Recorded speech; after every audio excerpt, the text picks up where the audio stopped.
Vancha kalpatarubhyascha kripa sindhubhya eva cha patitanam pavanebhyo vaishnavebhyo namo namah.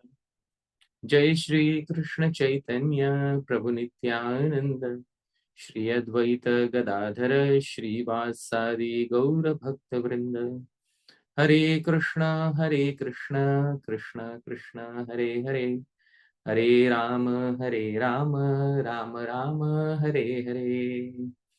Srila Prabhupada ki jai, Anantakoti Vaishnava Vrinda ki jai, Nitai Gaur Premanande, Hari Hari Bol. Welcome once again, dear devotees, to Śrī-Upadeśāmṛtam, and I am so happy that all of you are present here today.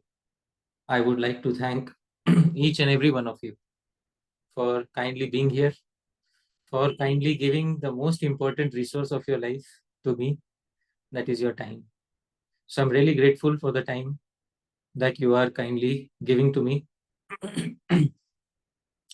Before I begin, I would once again like to say that this series of Śrī-Upadeśāmṛtam, the sole purpose is to learn Śrī-Upadeśāmṛtam in detail. After this entire series will be over, no certificates will be issued, dear devotees. So this is learning Upadeshamritam, but unfortunately, the person who is teaching is not, giving out any certificates. So there are no certificates to be gained at the end of this particular series. Secondly, this series is institutional and individual neutral, which means that no attempt will be made to glorify or promote or to criticize any individual or any institution. So it is my attempt to not bring up the name of any institution or individual, especially when some negative or some critical points are being discussed. We try to keep it institution free so that all Vaishnavas can equally relate to this series on Śrī-Upadeśāmṛtam. Having said that, dear devotees, today's session is like a supplementary session on verse number 6, because we have finished verse number 6. But there are still a few things remaining to discuss, although these are not a direct part of the verse, but they are indirectly related to the verse because many individuals have these doubts within their lives. So I would like to begin today's presentation, which is a supplementary part on the 6th verse of Śrī-Upadeśāmṛtam. Before we move ahead, I would like to once again offer obeisances to Sri Rupa Goswami with the following prayers. Rasasya urjita bhaktescha premanascha ivamritasya cha adya varnan samahritya rupam chakre hari swayam. Taking the initial letters Ra from Rasa, joyous mellows, U from Urjita Bhakti, glorious devotion, Pa from Prema, love of Godhead, and A from Amrita, nectar. And combining these letters, Shri Hari himself manifested Rupa, our Srila Rupa Goswami. So my obeisances to Srila Rupa Goswami, who so wonderfully composed Śrī-Upadeśāmṛtam for the benefit of all of us. I hope that during this entire series of talks on Śrī-Upadeśāmṛtam, he glances at least once mercifully upon all of us so that this endeavor will be completely successful, dear devotees. Having said that, we will once again see the 6th instruction. Drishtai svabhava janitairva pushascha doshay na prakritatvam bhakta janasya pashyet gangam basamna khalu budbudapena pankair brahmadravatvam apagacchati niradharmai. In this world, due to seeing the faults arising out of the nature or the body of the devotees, one should never perceive mundaneness in relation to them. These devotees are just like the waters of the Ganga that never give up their status as a spiritual liquid, merely due to the presence of apparent faults of water, such as bubbles, foam, and dirt. So we have discussed the various aspects of this particular verse and what the acharyas have to say regarding this particular verse. And having discussed all these aspects, dear devotees, there are a few aspects which are supplementary and which are remaining. Because we saw how Sri Rupa Goswami advises us to not find fault with any devotee, whether Kanishta Adhikari, Madhyama or Uttama, because they are like the Ganga and gradually they will get purified. Today, because a question was asked last time, we will be, discussing about especially those situations in which individuals start seeing some faults in their own Gurujanas. Because on various occasions, it happens that a person starts having doubts about his or her own Guru, or starts having doubts about the entire Parampara. So, dear devotees, when different devotees come to the path of Bhakti, these different devotees have different attitudes towards their Gurujans. Sometimes these attitudes may become extreme. And what are the extremes that are seen in attitudes towards Gurujanas? Actually, one's attitude is supposed to be balanced towards one's Gurujanas. But sometimes the pendulum swings in one direction and one starts performing Guru Laghav or Guru Dvesha. Guru Laghav means a particular devotee starts trivializing the Guru. That this Guru is just like me, he also has so many faults. Therefore, the Guru is faulty. So, trivializing the position of the Guru is what takes place in one extreme. Sometimes, in some unfortunate situation, this also turns to Guru Dvesh. A person actively starts seeking out faults in the Gurujanas. So, Laghav means trivialization and Dvesh means envy. So, both things can happen with a particular individual because of the doubts that exist within their heart. They see that the Guru is just like themselves. The Guru has all the faults that I have. So what is the difference between me and the Guru? Just that he arrived on the path of Bhakti a few decades before me. Is that the only difference? So when the mind is riddled with such faults, at that point of time, Guru Laghav, the extreme of trivialization, starts happening. For this reason, various authorities have said that people who start finding faults in Gurus, start becoming envious of Gurus, they develop many faults within themselves. There was a very famous poet and a grammarian. His name was Panditaraja Jagannatha. Panditaraja Jagannatha, he wrote a literature because he had a god brother who apparently showed some enviousness of the Guru. So Panditaraja Jagannatha wrote something in this regard. He said, Guru Dvesha Dushita Matinam Purushayushenapi na shakyante ganayitum pramada. Guru Dvesha Dushita Matinam. If somebody's mind is polluted by the envy of their own Gurus, Purushayushenapi, in the entire lifetime of a human being, one will not be able to count pramada, the numerous errors of such individuals. So here is the translation. The numerous errors of those individuals whose minds are polluted by envy of their own Gurujanas cannot be counted even in the entire lifetime of a human being.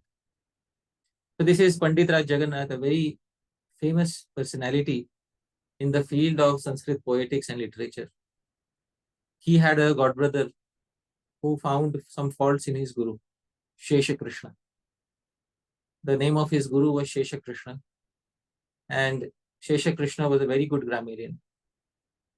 And Shesha Krishna's disciple was Panditaraja Jagannath. And there was another godbrother whom I would not like to name here, but he apparently found some faults. And Panditaraja Jagannath did not like it at all. So he wrote this about finding faults with the guru. Dear devotees, between the guru and disciple, the relationship is very special. In the Sanskrit language, there are many terms for disciple. Shishya is one term. Another term for the disciple is chatrah. Chatrah means pupil or student. According to the various acharyas, there is a meaning to this term chatrah. What is the meaning of chatrah? They say, Guru dosha achhadanam chatram tachhilam asya.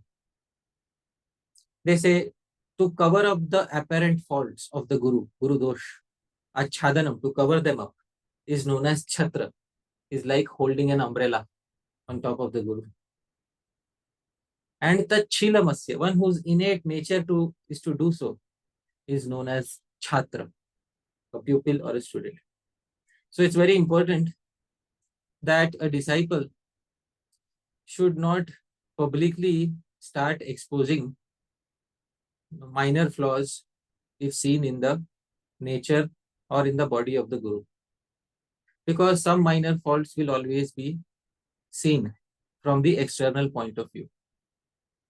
But a chatra, a diligent student, is somebody who covers up, who does not expose the flaws of the guru.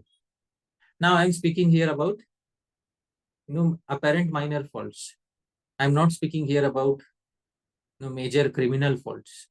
If there are some major criminal faults, then the disciple can decide by consulting other senior Vaishnavas. But minor faults should be covered up by the pupil, by the student, by the diligent disciple. Such a disciple is known as chatra. For this reason, Vyasadeva instructs all chatras or all students or all disciples in the 11th canto of the Bhagavatam. Krishna's own words to Uddhava. Acharyam mam vijaniyan navamanyeta karhichit namartya buddhya suyeta sarvadeva mayo guru. Shri Krishna says to Uddhava, Acharyam mam vijaniyan. Know that the guru is very dear to me. Actually, literally, it means know that the guru is myself. But Srila Vishwanath Chakravarti Thakur says, Mam Madiyam. He is very dear to me. So know that the guru is very dear to me. Na avamanyeta karhichit. The guru or the acharya should never be disobeyed or disrespected. Na martya buddhya asuyeta. Never envy him, thinking him to be a mere mortal. Sarvadeva mayo guru, for he is the embodiment of all the devatas, all the Vedic deities are present in the body of the guru. So na martya buddhya asuyeta. Never envy the Uttam Adhikari, Mahabhagavat Guru. Never envy the guru by thinking him to be a mere mortal.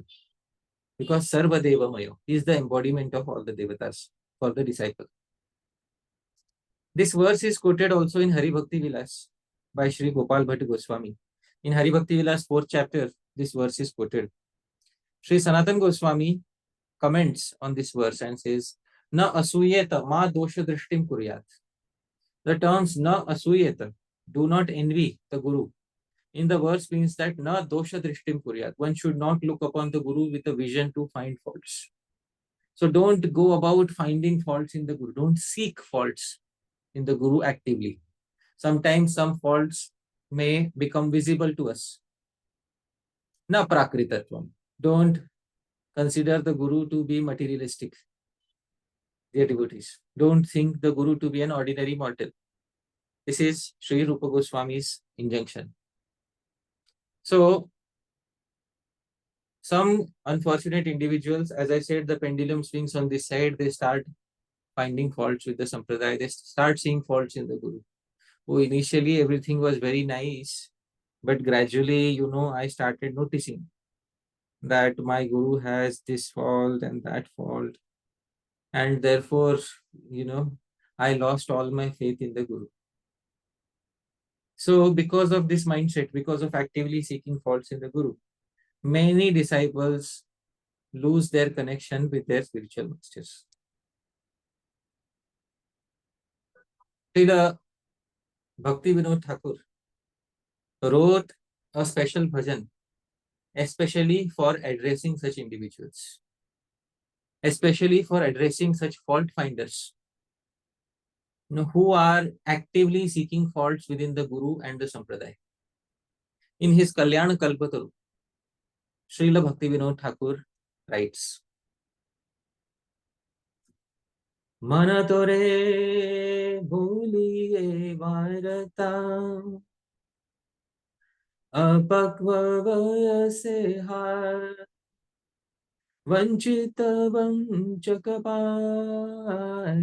vikaile nija swatantrata. Mana tore boliye varata. O mind, I speak to you today. Apakva vayase hai. Alas, in an immature stage of devotion, apakva vayase. Vanchita vanchakapai. You met a cheater, and that cheater was himself cheated. And under his influence, you ended up selling your freedom of thought.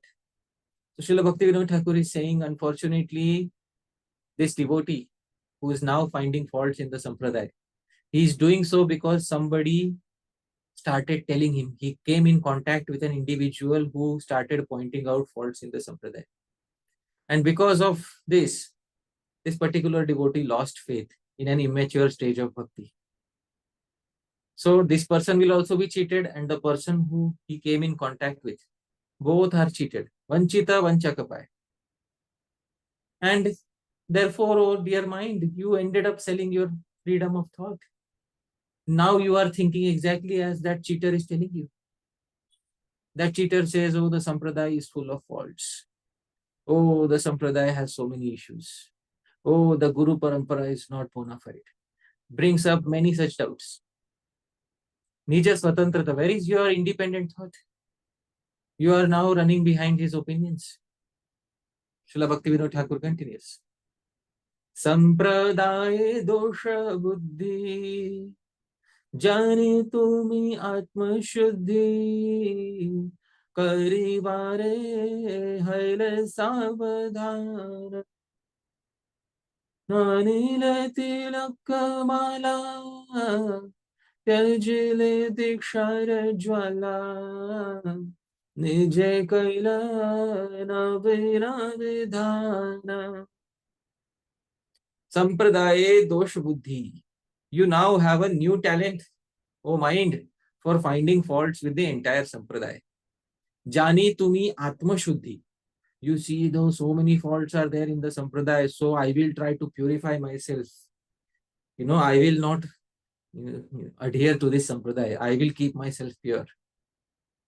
Karibare phaile savdhan. Now you have become, very careful and suddenly started noticing all these faults. Na nile tilak mala. Now you don't wear tilak, you don't wear mala, kanthi mala, you don't carry your japa beads. Tyajile dikshara jwala. Diksha, your initiation seems to you like jwala, like fire, and you have given up your diksha, it seems. Kaile nija navina vidhan, and you have made up your own new set of rules and regulations. So in this way, Srila Bhakti Vinod Thakur is addressing this devotee who has swung to the extreme of Guru Laghav or Guru Dvesha. Srila Bhakti Vinod Thakur continues. Purvamate tali diya निज मत प्रचारिया निजे अवतार बुद्धि धरे व्रताचार मानिले पूर्व पथ जल दिले महाजने भ्रम दृष्टि करे पूर्व मते ताली दिया in Hindi से ताली दे दिया which means you have rid yourself, although artificially you externally decorate yourself as a Gaudiya Vaishnava, but you really don't accept the philosophy. Nija mata pracharya. Instead, now you are broadcasting your own opinions in the society of devotees. Why do you do so? Nije avatar buddhi dhari. Because you now think of yourselves to be an avatar or an acharya who will purify the faults of the sampradaya. Vratachara na manile. You don't adhere to any rules and regulations. Purva patha jale dile. You have given up. Tilanjali. You have given up the path, your spiritual path. Mahajane brahma drishti kari. And now you are finding faults even with the great devotees. And you are publicly exposing all those faults. So in this way, Srila Bhaktivinoda Thakur says to the mind. He continues. Kanta diksha mala dhari durta kar suchaduri tahe tahe tomar viraga महाजन पथे दोष देखे तुम्हारे रोष पथ प्रति छाड़ानुराग धूर्त करे सुचातुरी. You think all these devotees are dhurtas. Nowadays you are thinking all these devotees are basically cheaters, and they are wearing this diksha mala, they are wearing tilak and mala just for cheating others. You see all devotees as cheaters nowadays, oh mind. Taita hai tomara virag. And therefore you become displeased with all of them. Mahajana pathe dosha, dekhiya tomara rosha. As soon as you find a small fault in the writings of the previous acharyas, you become very angry. Say, I told you. Dhāmeśvara Mahāprabhu, Prabhu, I told you. There were so many mistakes on the path. Didn't I tell you, Dhāmeśvara Mahāprabhu, Prabhu? I warned you before you took to Krishna consciousness. Seriously, there were many mistakes on this path, but you didn't listen to me. So, like this, Srila Bhaktivinoda Thakur says, you become angry, oh mind, when you see some apparent fault in the path shown by the Mahajanas. Pathavrati chhada anurag. Therefore, you reject your attachment to this wonderful path shown by the previous acharyas. Srila Bhaktivinoda Thakur concludes. Ekhana lekha bhai swarna chhadi laile chai iha kal parakal yai kapat balila sabe Bhakti vapele kabe dehante vaki haive upaya. Ekhana dekho bhai, dear brother, my mind, just see. Swarna chadi laile chai. You renounced pure gold and accepted some worthless ash. The pure gold was the path shown by the previous acharyas. And you renounced that and you took some speculators, envy of the Gurujanas as real fact. Ihakal, parakal, ya ihakal, your this life and parakal, your future life are both at stake now. There is a tremendous risk of failure. Kapata balila sabe. You say, everyone is speaking lies. You have become so faithless. But by doing so, bhakti va pehle kabe, do you think you will attain bhakti by remaining such a doubtful person? Krishna says in the Bhagavad Gita 4th chapter, Agyocha ashraddhanascha samshayatma vinashyati. 3 people are destroyed on the path of yoga. Agyaha, the ignorant. Cha ashraddhanascha, the faithless. Samshayatma, and the doubtful. Oh mind, you are the third kind, doubtful. vinashyati. So, if you don't accept the process of devotional service, dehanteva ki haive upay. How will you be delivered? Simply by having doubts, will you be delivered at the time of death? So in this way, Srila Bhaktivinoda Thakur, in the first branch of Kalyana Kalpataru, in the 17th song, he addresses those individuals whose minds have swung to the extreme of Guru Laghav or Guru Dvesha, of trivializing the Guru or finding faults with the Guru publicly. This is one extreme, dear devotees. Now, this was one extreme where the Guru is trivialized or envied. The other extreme also takes place, dear devotees. This is called Guru Gaurava. Guru Gaurav means taking pride in the Guru. Now we all should take pride in our Sampradaya and Parampara. But Ati Sarvatra Varjayat. Too much of anything leads to a fault. So there is something called as Guru Gaurava atisayah. Zealous pride in the Guru Janas. This is when the pendulum swings to the other side. And when this happens, a person starts putting blind faith in everything that he is hearing from their particular Guru. Often Srila Prabhupada would say that you surrender with your intelligence, but don't surrender your intelligence. But this particular individual surrenders entire intelligence and starts saying that whatever my Guru says is the final proof. And if you don't agree with it, then you are my enemy. So in this way, this person has swung to the other extreme, which is called as Guru Gaurava Atishaya. Zealous pride in the Guru Janas. There are statements in Shastras. For example, in the Chaitanya Charitamrita, it is said that in the words of the authoritative sages, there are no defects. Brahma Pramad Vipralipsa Karana Patava Arsha Vijya Vakya Nahi Dosha Esava. The Chaitanya Charitamrita Adi Lila 2.86 says, Brahma, mistakes. Pramada, illusions. Actually, Brahma is illusions. Pramad is mistakes. Vipralipsa, cheating. And Karanapata, defective perception, do not occur in the sayings of the authoritative sages. Now, the verse says Arsha Vakya. Arsha means Rishi.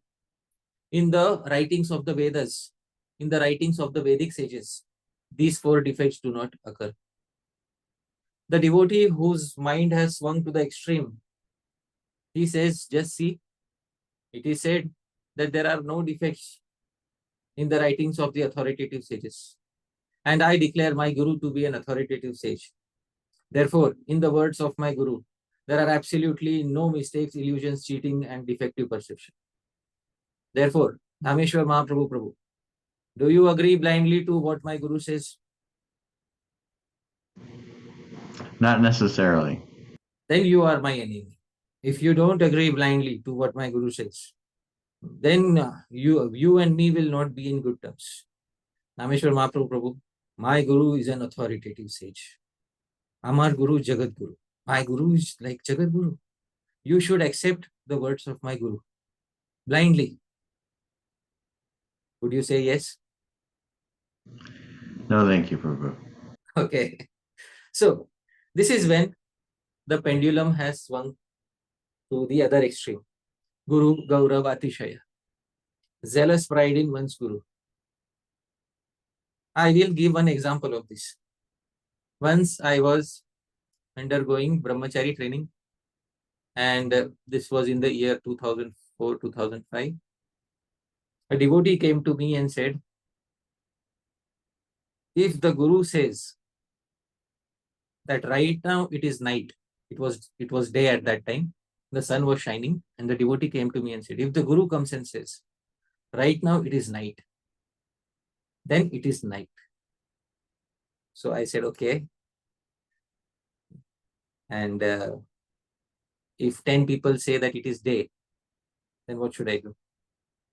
No, the Guru says, right now it is night. it means it is night right now.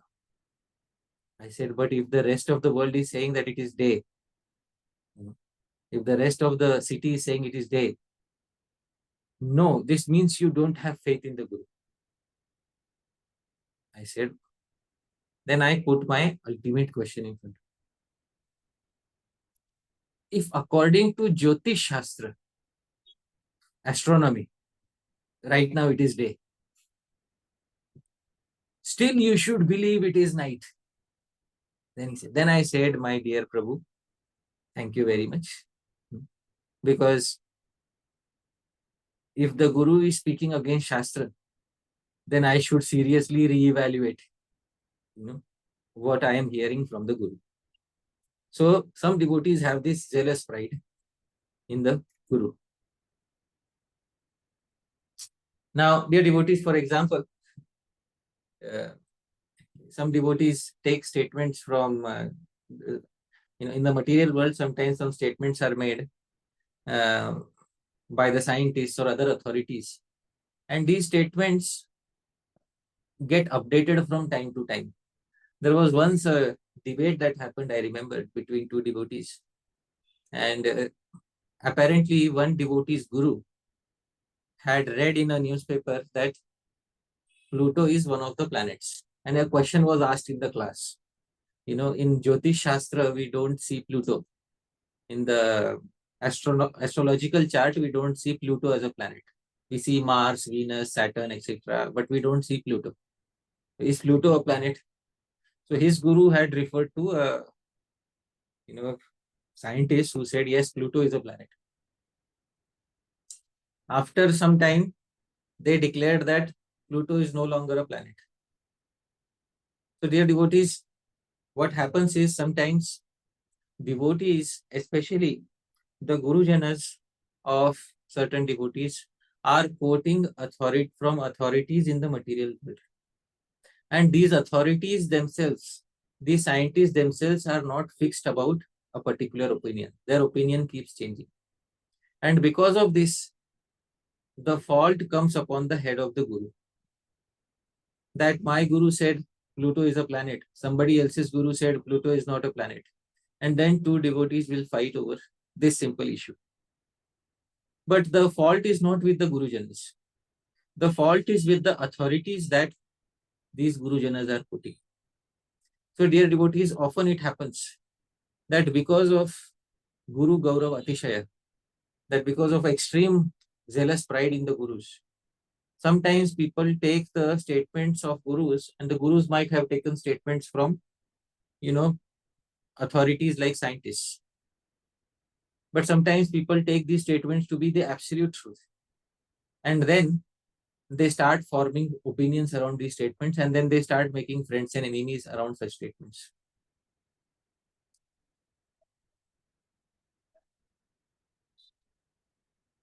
Therefore, one of the things, and a very important teaching that is taught to all students who study in Gurukuls.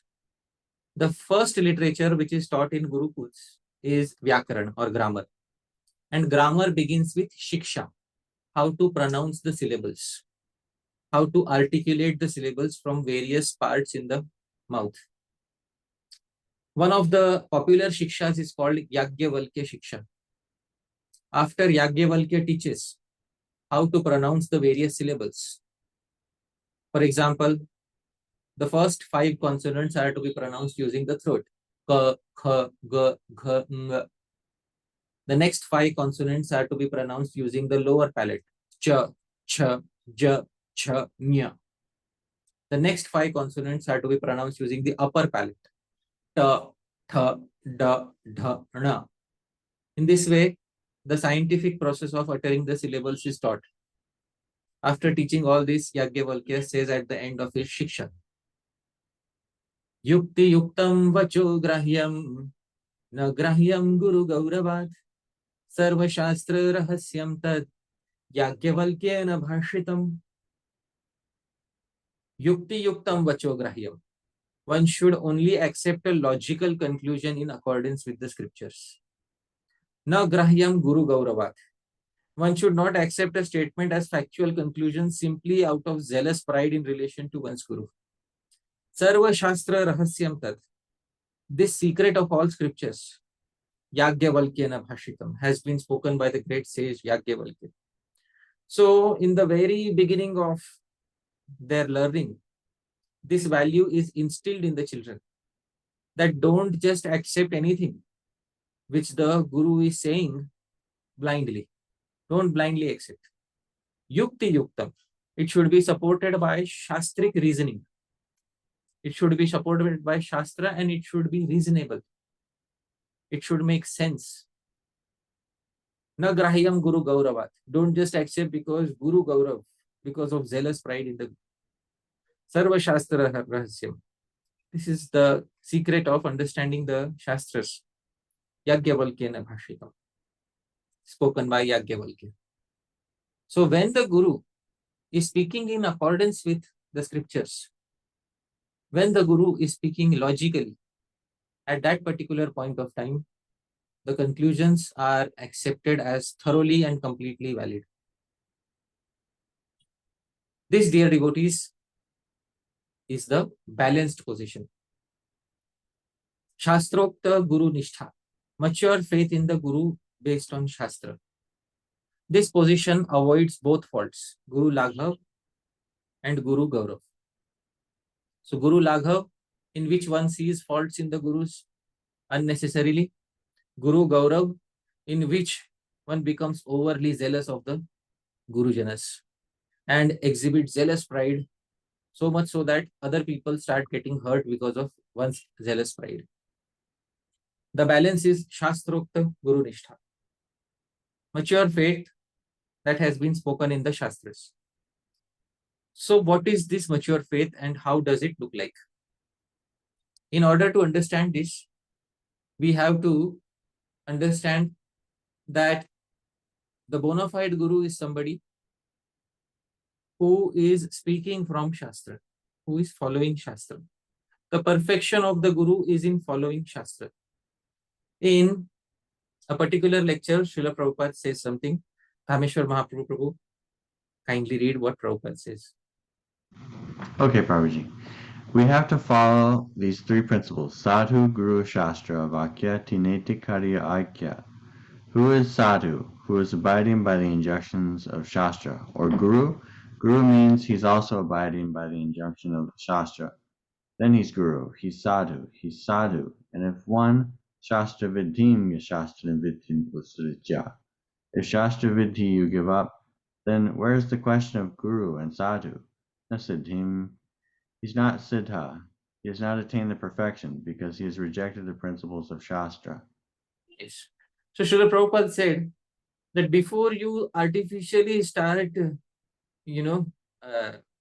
applying the concepts of perfection on the Guru, first and foremost, check that the Guru is abiding by Shastra and speaking from Shastra. As long as the Guru is speaking from Shastra, his speech is perfect.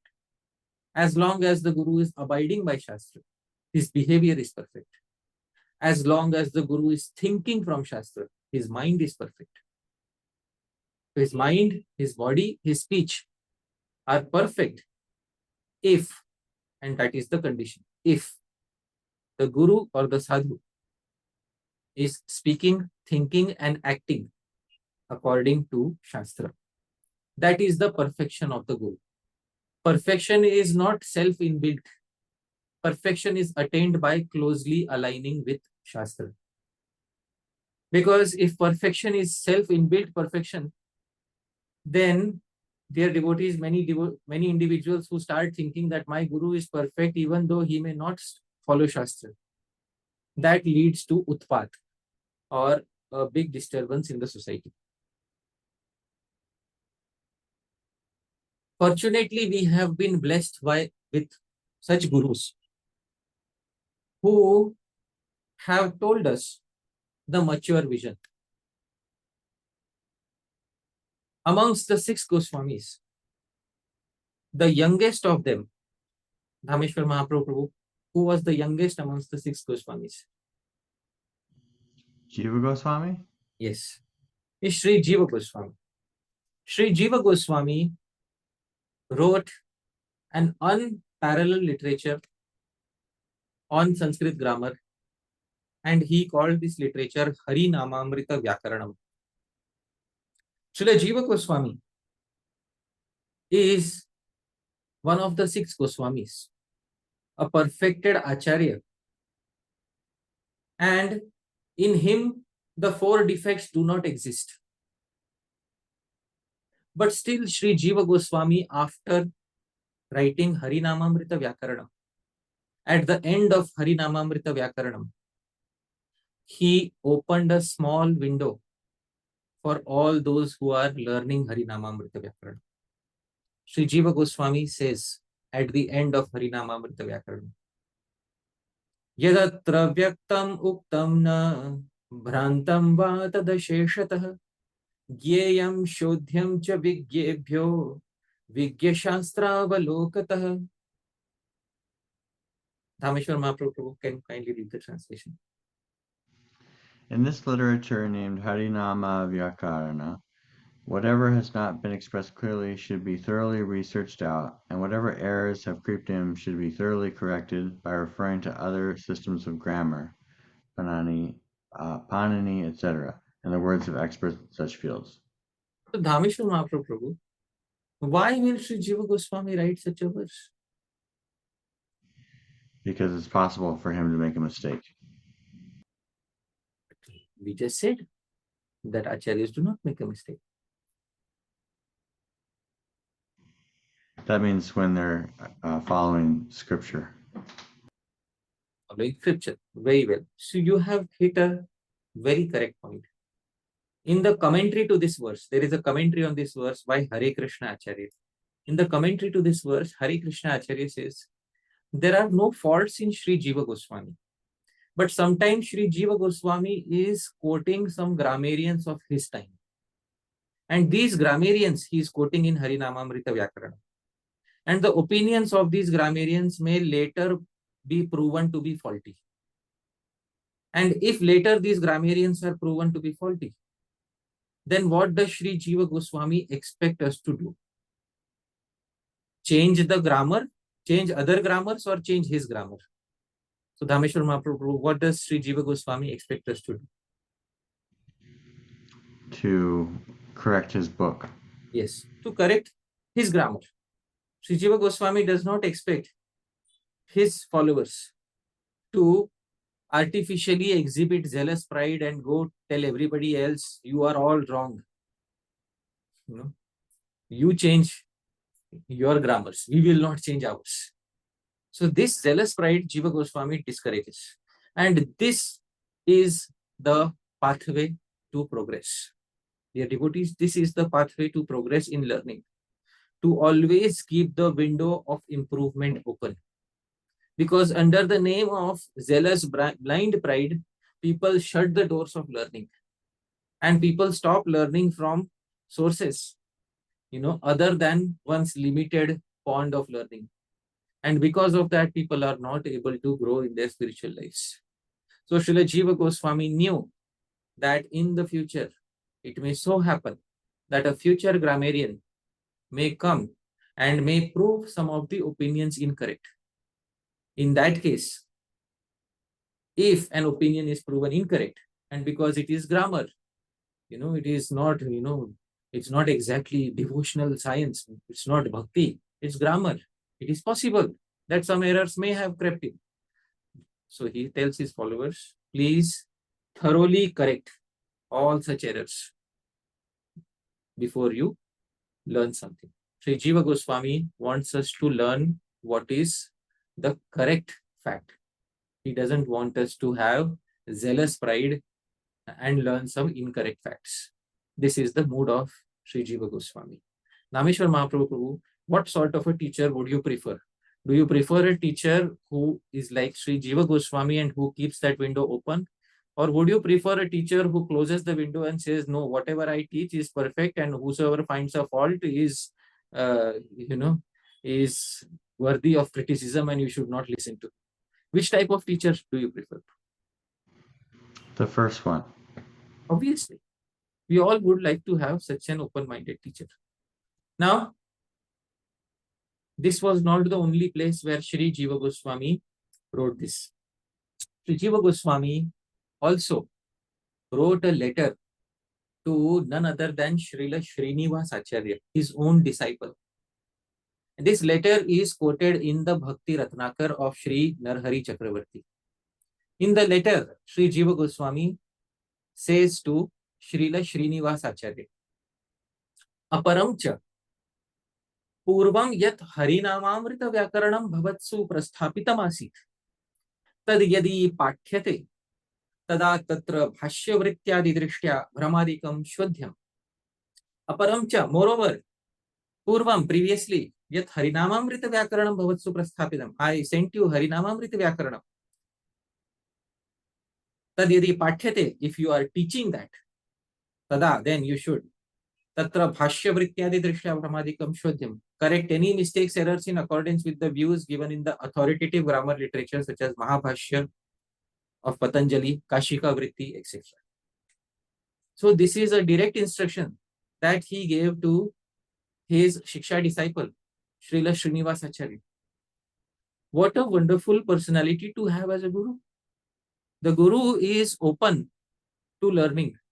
The guru doesn't say, I am Jiva Goswami, who will find a fault with me. The guru is open to learning. Dear devotees, if Sri Jiva Goswami is open to learning, what about the rest of us? What should be said about the rest of us? He is the backbone of the Gaudiya Vaishnava Sampradaya. And he is open to course correction. He has not closed that window.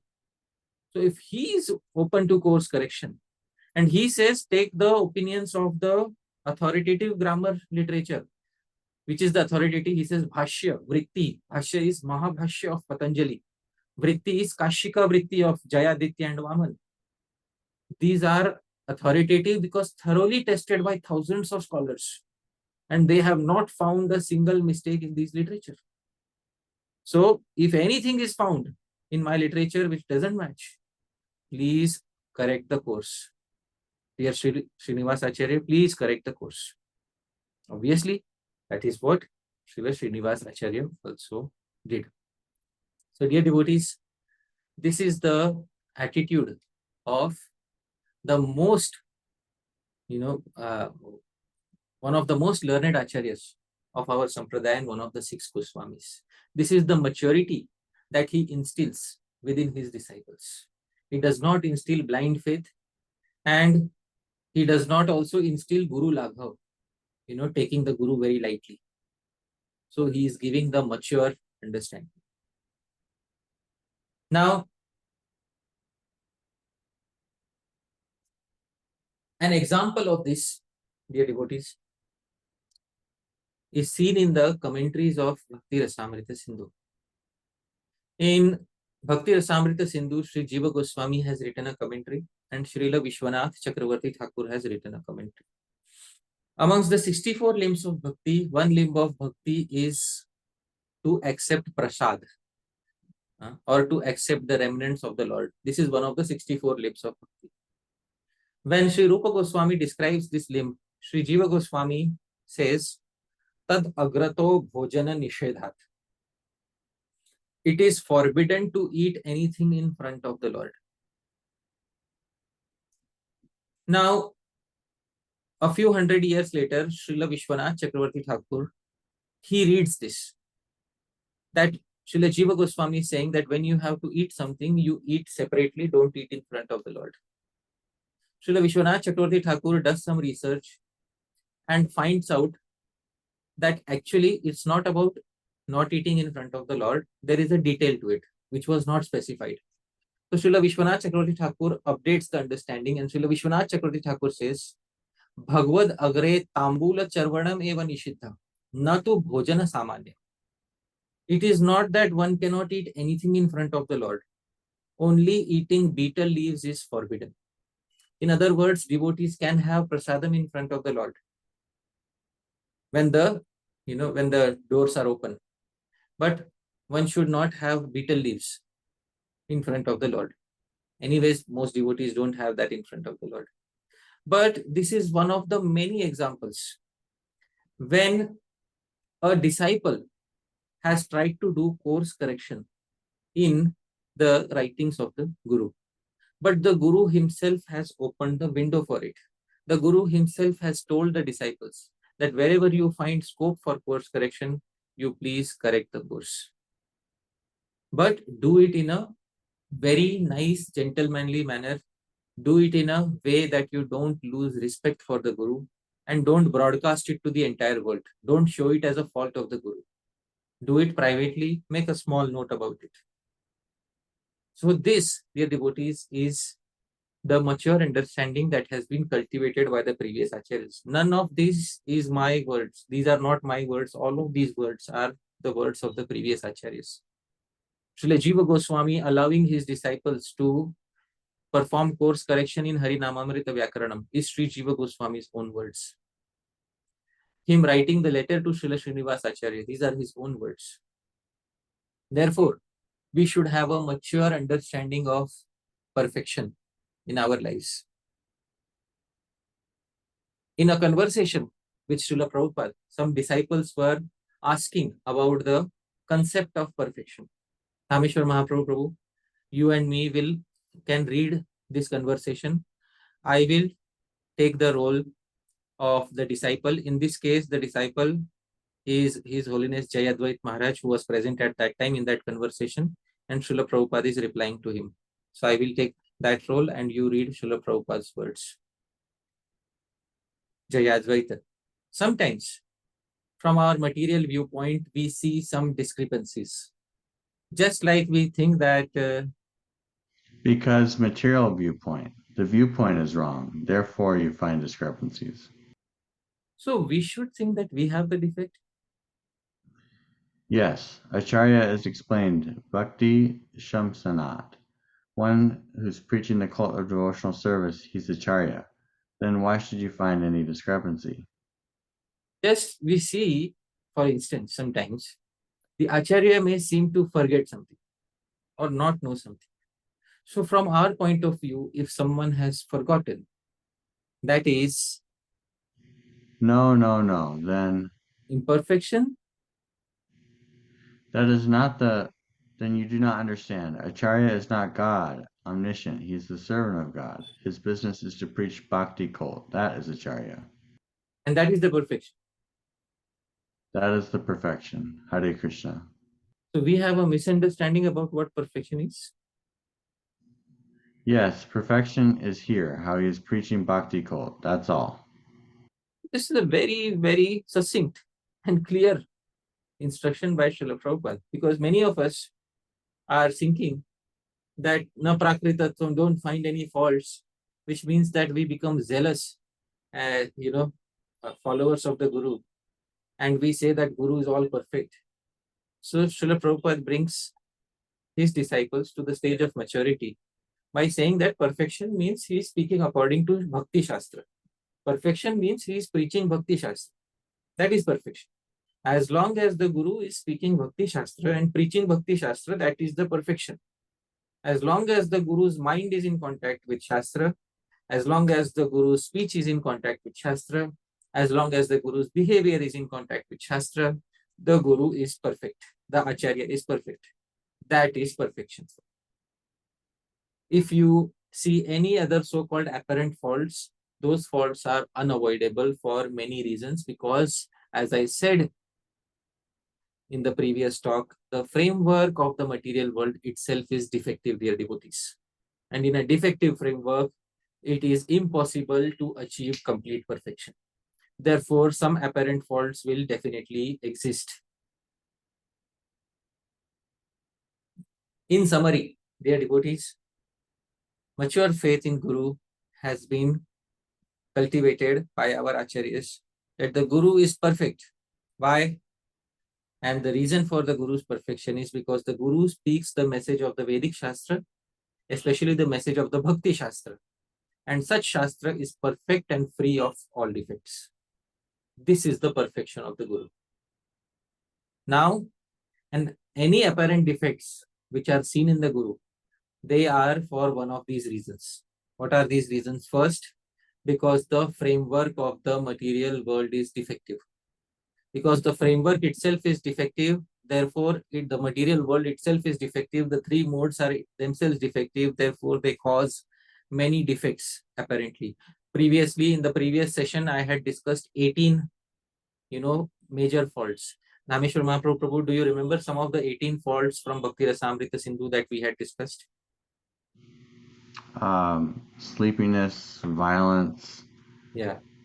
So, and I had asked the question, you select your choicest pure devotee. And are some of these faults present in your choicest pure devotees? And what was the answer, Dhāmeśvara Mahaprabhu? Yes. Yes. But this is because the framework of the material world is defective. It's not because the Acharya is defective or that Jiva who has taken the role of the Acharya is defective. That is not the case. The Acharya, the liberated Jiva, is acting in a defective framework. So this is the first main reason for seeing any apparent defects. The second is the modes or the communication language that is employed by the pure devotee or Acharya may not be perfect. Let's take, for example, the language English. The English language is constantly changing. It is not a fixed language. Like for example, Sanskrit more or less has remained fixed throughout the centuries. And it is, known to be the language which has a perfect set of rules.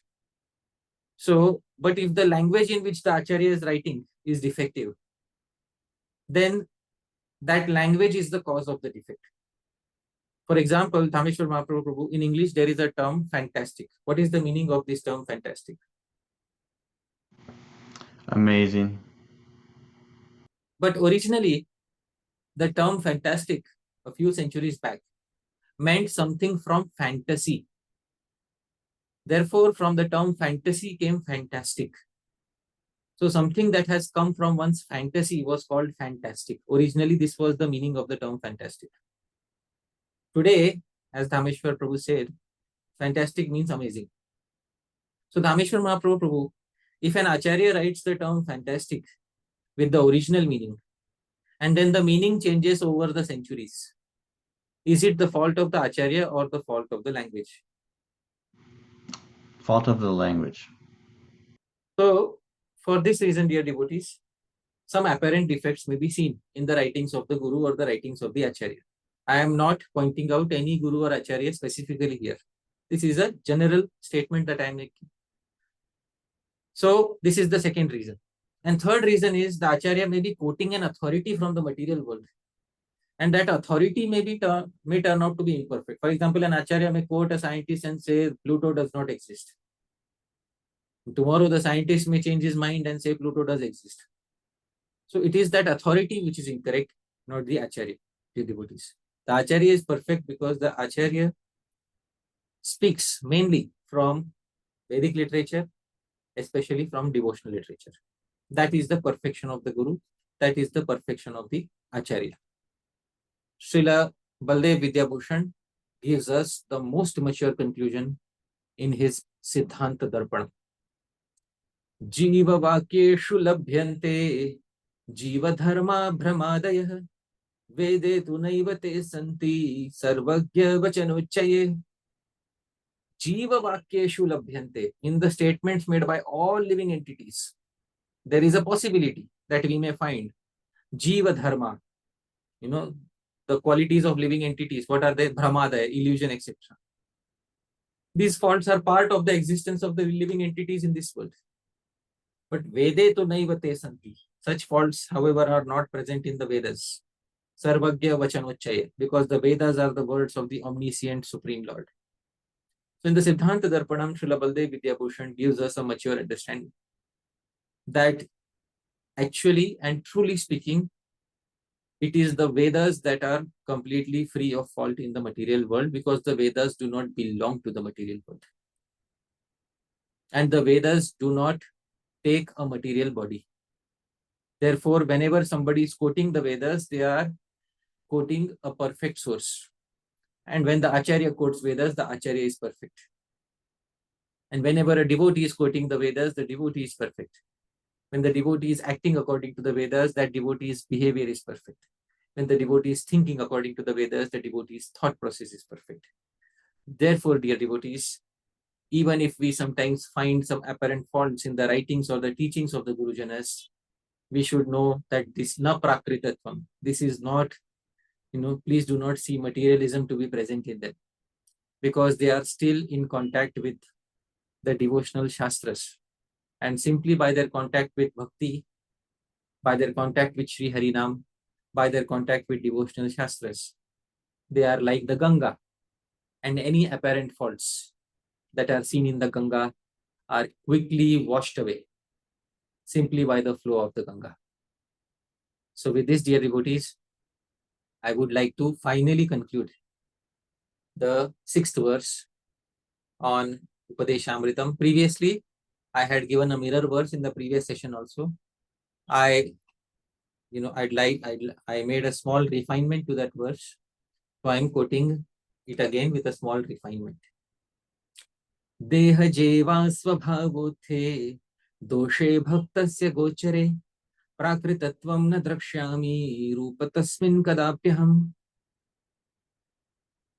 O Shri Rupa, when faults born out of the body or the nature of a devotee is seen, I will never perceive materialism to be present in that devotee at any point of time. With this resolution, dear devotees, I'd like to once again thank all of you. Yadatra skhalitam kinchit vidvamsah purayantu tat. Yadatra saushthavam kinchit tad guroreva me nahi. Yadatra skhalitam kinchit. If I made a mistake in speaking, dear devotees, vidvamsah, you are learned people, purayantu tat. Please correct any mistakes. Yadatra saushthavam kinchit. But whatever was nice, please remember, tad guroreva. It belongs to my Gurujanas, me nahi. It doesn't belong to me. All of you are also my Gurujanas, so it belongs to all of you. Thank you very much, Dhāmeśvara Mahāprabhu. Thank you very much, all of you dear devotees, for kindly being here. Jagat Guru Srila Prabhupada ki jai. Srila Rupa Goswami Prabhupada ki jai. Srila Jiva Goswami Prabhupada ki jai. Ananta Koti Vaishnava Prabhupada ki jai.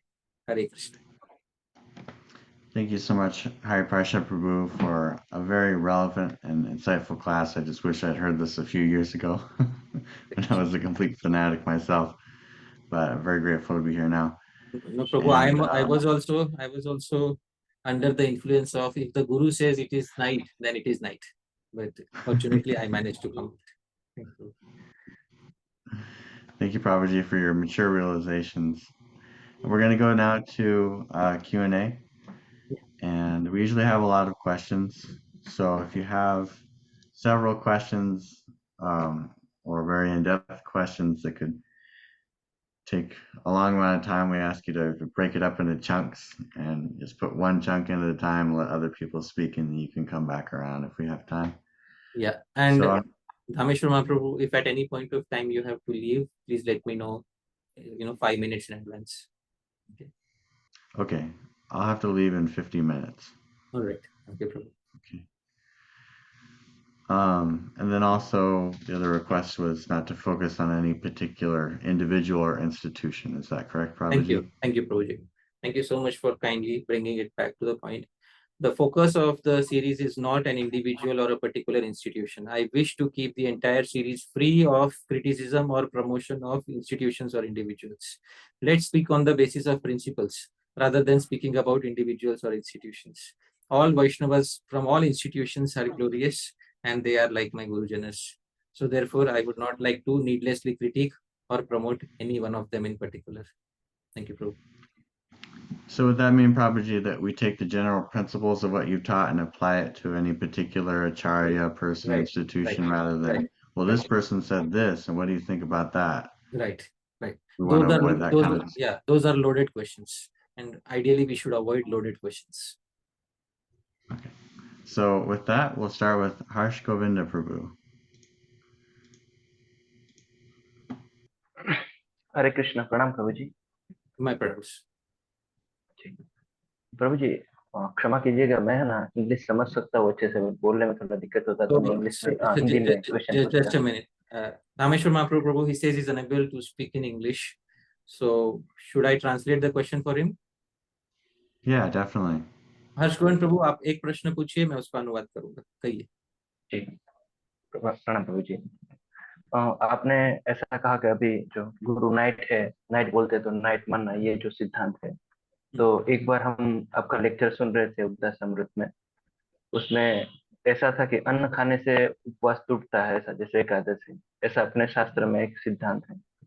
तो दूसरा आपने एक वर्ष बताया था, उसमें ऐसी 7 या 8 चीजें थी जिससे करने से उपवास नहीं टूटता है, मतलब वो करने से। तो उसमें से एक शिक्षा ये भी थी कि गुरु जो भी परमिशन देते हैं वो खाने से उपवास नहीं टूटता है। तो सपोज गुरु अन्न खाने की परमिशन देते हैं तो वो दोनों कॉन्ट्राडक्टरी होता है।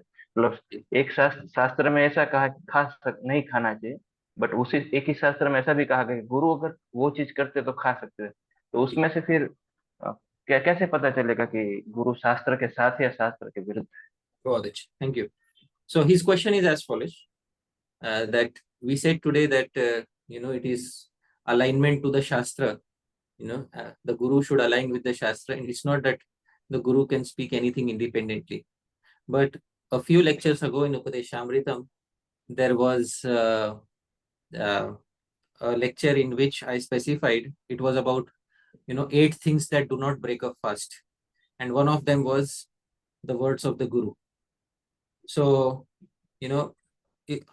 how is it that the words of the Guru here are taken as authoritative, and if the Guru says that you can eat something, you can eat grains, then that will be allowed? So the reply to this is, in this case, Shastra itself is opening a small window for the Guru. So when the Shastra itself is opening a small window for the Guru, the window is not being opened by the Guru. The window is being opened by the Shastra, and that window is a very small window in a very limited context. What is the small window? Only on the day of fasting. What is the limited context? Out of the 8 things which do not break a fast, one of them is if on some occasion the Guru allows one particular thing to be eaten. Now the Guru is also expected to know Shastra, but in an exceptional situation, the Guru has allowed something. And that is the reason why a small window of opportunity has been given to the Guru to give his input. But the Guru has not been given unlimited freedom to break all the rules of Shastra. So when Shastra makes the rule, Shastra has the right to make an exception. And it is here that Shastra has made a small exception to the rule. I will give another parallel example. When Bhagavan Shri Krishna performed Rasa Lila with the gopis, Parikshit Maharaj becomes bewildered and says, how is it that, the Supreme Lord, who is Dharma personified, how can he behave in such an irreligious manner? Shukdev Goswami had to tell him, dear Parikshit Maharaj, it is he who made the rules, and it is he who can make the exceptions, dear Parikshit. Therefore, the rules apply to all those who are below him, not apply to himself. So, in this way, we can understand. So, I hope this answer satisfies your query. Yes. Thank you very much. Yes, Prabhuji. Thank you so much. Next we have Shamachandra Prabhu. Hare Krishna, Prabhuji. My pronouns. Prabhuji, my question is that I think the qualifications of a guru is very clear, and also at what instance we should reject him and all those things are very clear. But now in this class, you also mentioned that how a disciple should not impose additional restrictions on a guru to judge him. But sometimes it so happens that sometimes a society may impose additional requirements for a guru on a guru, or sometimes if a guru is associated with the organization may impose an additional requirements in addition to what's mentioned in the Shastras to be qualified as a guru. So how should we see those things? Those should be seen as organizational requirements.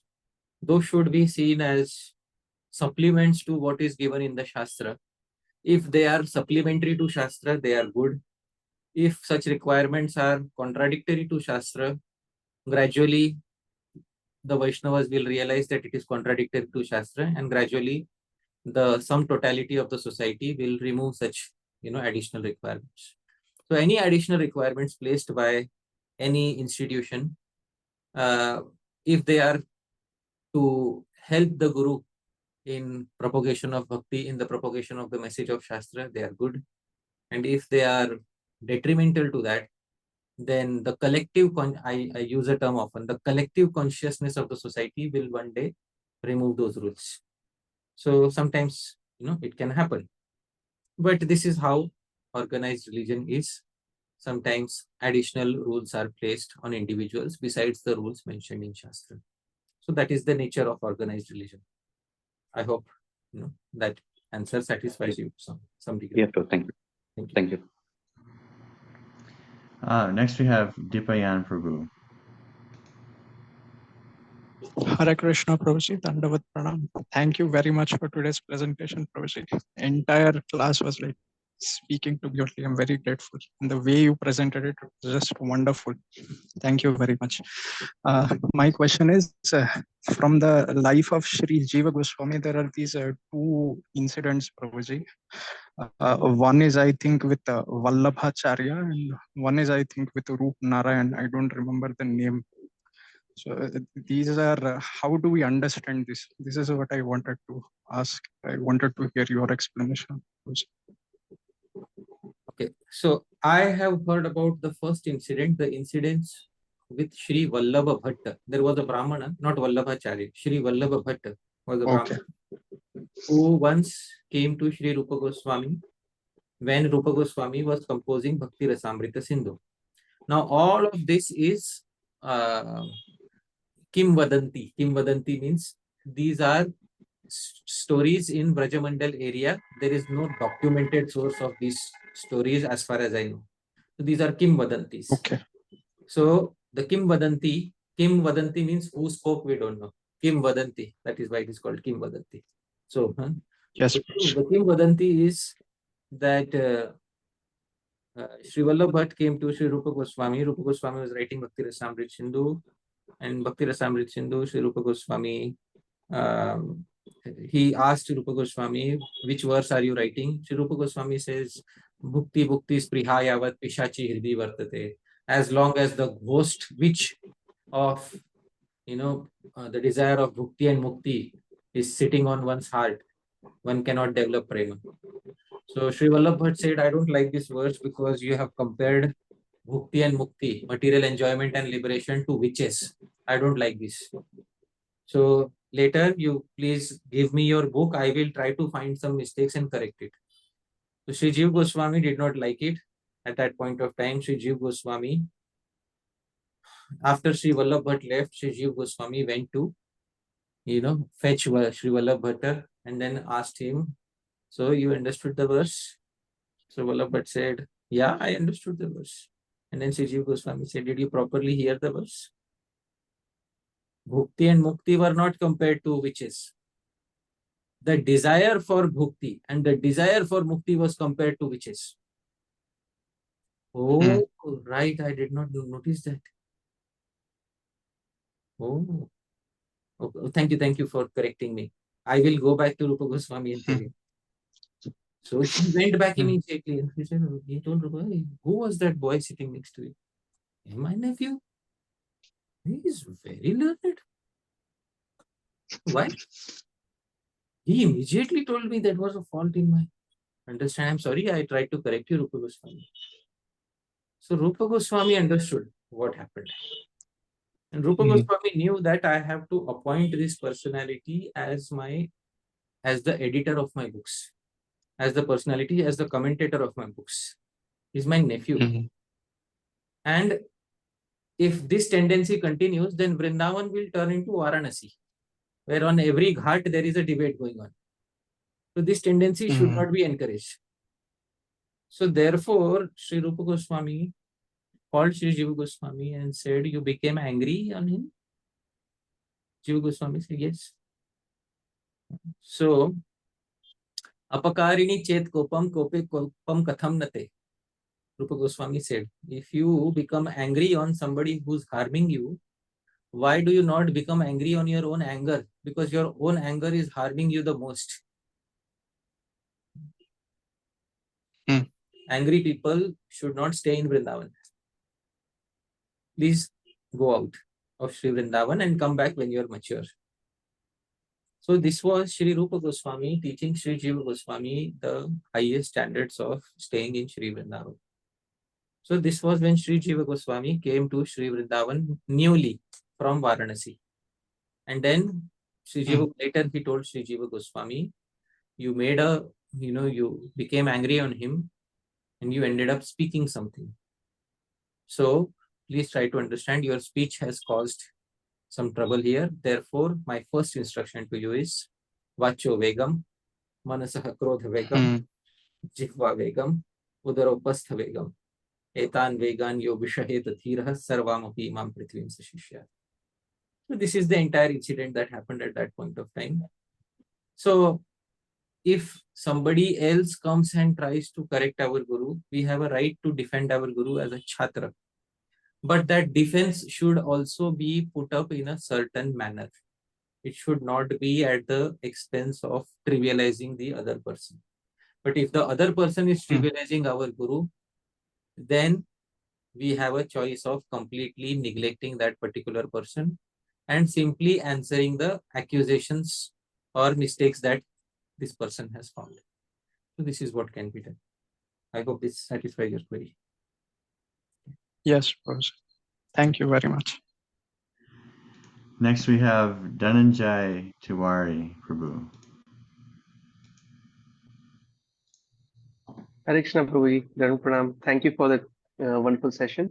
My question was around these defects, which you mentioned, and if what should we read or follow to correct these defects or minimize them? At least to me, I found all of them in myself, and if I have to actually bring it down or reduce or correct it, how can I do it? Maybe I got the one line, Vacho Vegam, and that line in the previous answer you were giving. But if you can guide, someone like me who wants to correct the defects in self first. So Correct. what should one do? Thank you. To correct the defect in one's own self, one should come in contact with a perfect source. The perfect source, as I spoke in today's talk, are the Vedic literature and the individuals who are following Vedic literature, especially the path of Bhakti. So the devotional literature are the perfect source, and the devotees who are following the devotional literatures, they are perfect individuals because they are following the devotional Shastra. Coming in contact with them will wash away gradually all the defects that we have, and this is called Anartha Nivriti. And after Anartha Nivriti is done, we will gradually find ourselves more and more in contact with Bhakti Shastra. And the more we are in contact with Bhakti Shastra, that is our perfection. So that is the answer to your question.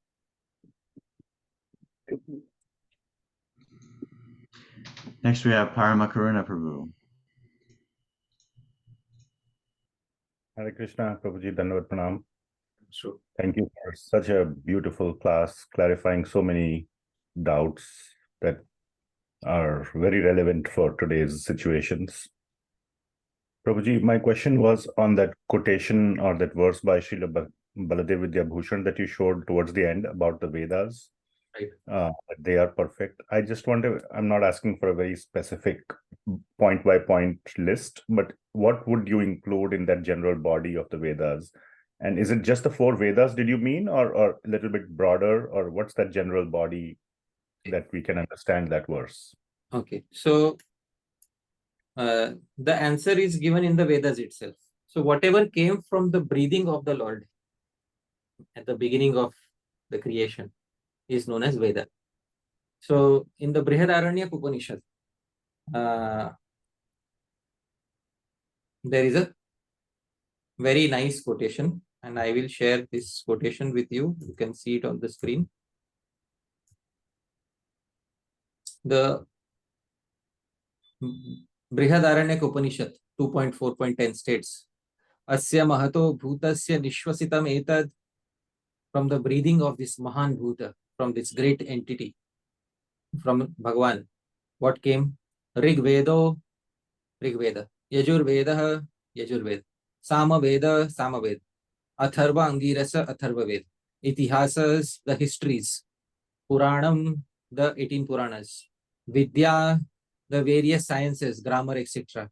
Upanishadaha, the Upanishads, Shloka, Sutrani, Anuvyakyani, the verses, the sutras and their commentaries. that have been given by the authoritative sages. All of them came from the Sarvani Nishvasitani. So all of them came from the breathing of Bhagavan. So this is Brihadaranyaka Upanishad.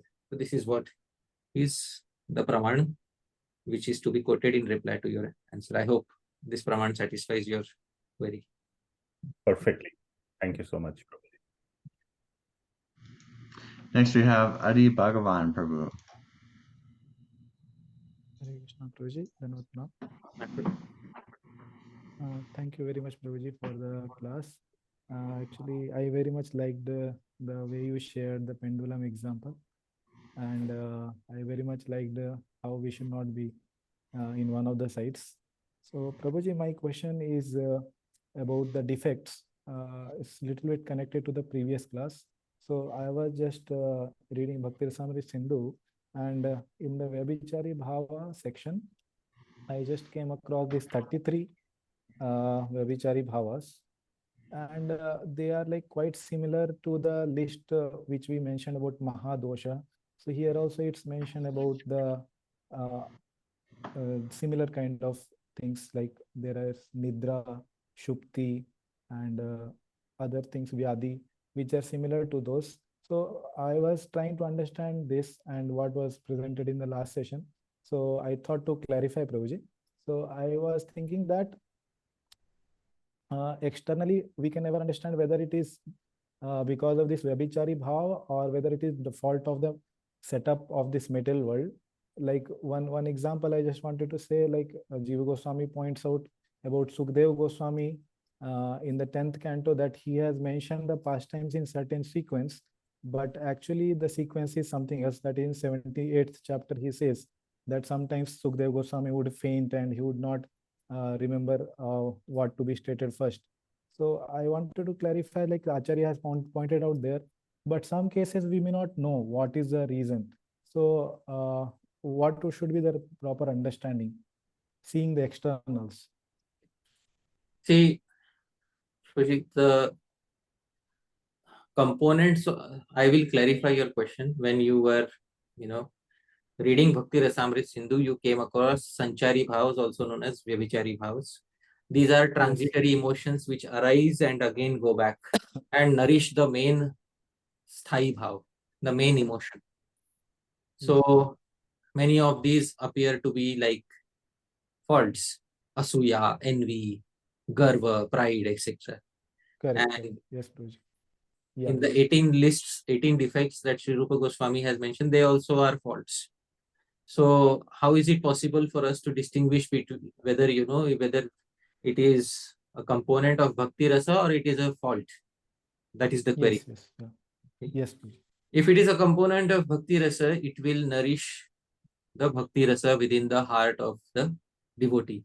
Such a devotee who is experiencing Bhakti Rasa will be showing all the symptoms of experience of Bhakti Rasa. What are the external symptoms? They are mentioned in the Guru Vashtaka: Romancha, Kampa, Ashru, Taranga. All these are experienced by such a person. But if that is not the case, if it is not because of an experience of rasa, then you can easily make it out, because an experience of rasa, if a person is having, you will see the symptoms externally. But if it is not due to experience of rasa, then there is a possibility that it may be one of the doshas. So it's not, the guru goes to sleep every night. Is it because of bhakti ras, or is it because of because the body in which the guru is staying is a part of the material world? So it's not, at least we cannot be so zealous in our understanding of guru that no, every night my guru goes to rest because of experiencing bhakti ras. So that is not the understanding, mature understanding that the acharyas want us to cultivate. The acharyas want us to know that if it is a sanchari bhav of bhakti ras, it will nourish the bhakti ras, and then the bhakti ras will be seen, in the external symptoms of the devotee. If it is not bhakti ras, then we can understand. But if we know that it is not bhakti ras, we should cover up the faults, because chatrah, guru dosha chadanam chatram tachilamasya. Correct. That is the definition of chatrah. To cover that so-called not serious faults, these are not very serious faults. So to cover up these faults is called chatra, umbrella. And one who always holds the umbrella on the head of the Guru is known as chatrah. So never, publicly specify these faults. That is the answer to the query. Yeah. All right, I hope it's Prabhuji, in the answer you just mentioned about this external, this one showing. So just ahead of this, it comes that actually sometimes the transformations may not be seen outside also. It may be just internally there, like Garishtha, 3 levels are mentioned. So how, like, we will not be able to see externally also, and so I just want a clarification on that. If we are not able to see externally also, at least we see externally that the Guru is a Rasik. At least that is seen externally. Okay. It is seen that the Guru is a Rasik. So the devotee, the disciple should be cautious. That, my Guru, he is a Rasik Bhakta and is experiencing Bhakti Ras sometimes. So I should tread with caution in this department. That is the answer. Okay. Right. Thank you. Thank you very much, Prabhuji. Prabhuji, I have a question. Oh, wonderful. Yes, I have something specific in mind. I'll ask it in a general way, though. Yeah. And see if the specific reference is relevant. So if I'm reading the Vedas and I come across something that I find unacceptable morally, I have an example in mind from the Brihat Aranyaka Upanishad. Okay. Then what should I do? All right. So if we read reference, what I'm referring to? Yeah, you can specify the incident because you're specifying something from the Veda. Without naming somebody, you can specify the incident. Okay, so this is Brihat Aranyaka Upanishad 6.4.7, and it's describing what you should do if your wife doesn't consent to sex. Okay. And it says that you should buy her presents, and if she still doesn't do it, then you should beat her with a stick or with your hand, overcome her, saying, with manly power and glory, I take away your glory, and thus she becomes devoid of glory. All right. So I remember now which section this was. So in the commentary, I remember long ago reading this. In the commentaries to this this particular instruction, there are many commentators, Shri Rangaramanuja, and I don't know about Shri Adi Shankaracharya, but Shri Rangaramanuja, Shri Madhvacharya, many of them have interpreted it in a way that physically you should not strike. Basically, especially in this particular regard, the Vaishnava Shastras, the Bhakti Shastras take precedence over the Upanishads because you are a follower of the Bhakti Shastras. For you, another instruction of the Shastra will take precedence. What instruction of the Shastra will take precedence? In this case, for you, because you are supposed to be a Vaishnava. So a Vaishnava is akrita droha. One of the 26 qualities of a Vaishnava is that a Vaishnava does not, create droha, does not create enmity, or does not engage in such behavior with others. So if you were if somebody were a non-Vaishnava, a Brahmavadi, then the question would have arisen for them. But in your case, the question does not arise because for you, the Vaishnava Shastras will take precedence. So many times there is the vichar of balabal. Balabal means which Shastra has more weight in this regard. So in the case of Vaishnavas, the Vaishnava Shastras, the devotional Shastras have greater weight. So the devotional Shastras here will say that if you are a Vaishnava, you will never engage in behavior such as striking, the spouse. So that is definitely not allowed. So there is also a reason. Now, this is one thing. There is also a reason why this is mentioned. If you remember, when the discussion on Upastha Vegam was going on, the discussion on controlling the sex desire was going on, I had shown a verse from the Parashar Smriti that if the husband desires and the wife refuses, and if the wife desires and the husband refuses, then both of them get a very negative reaction. So because of that particular thing, the Shastra also sometimes uses some forceful language in order to instruct.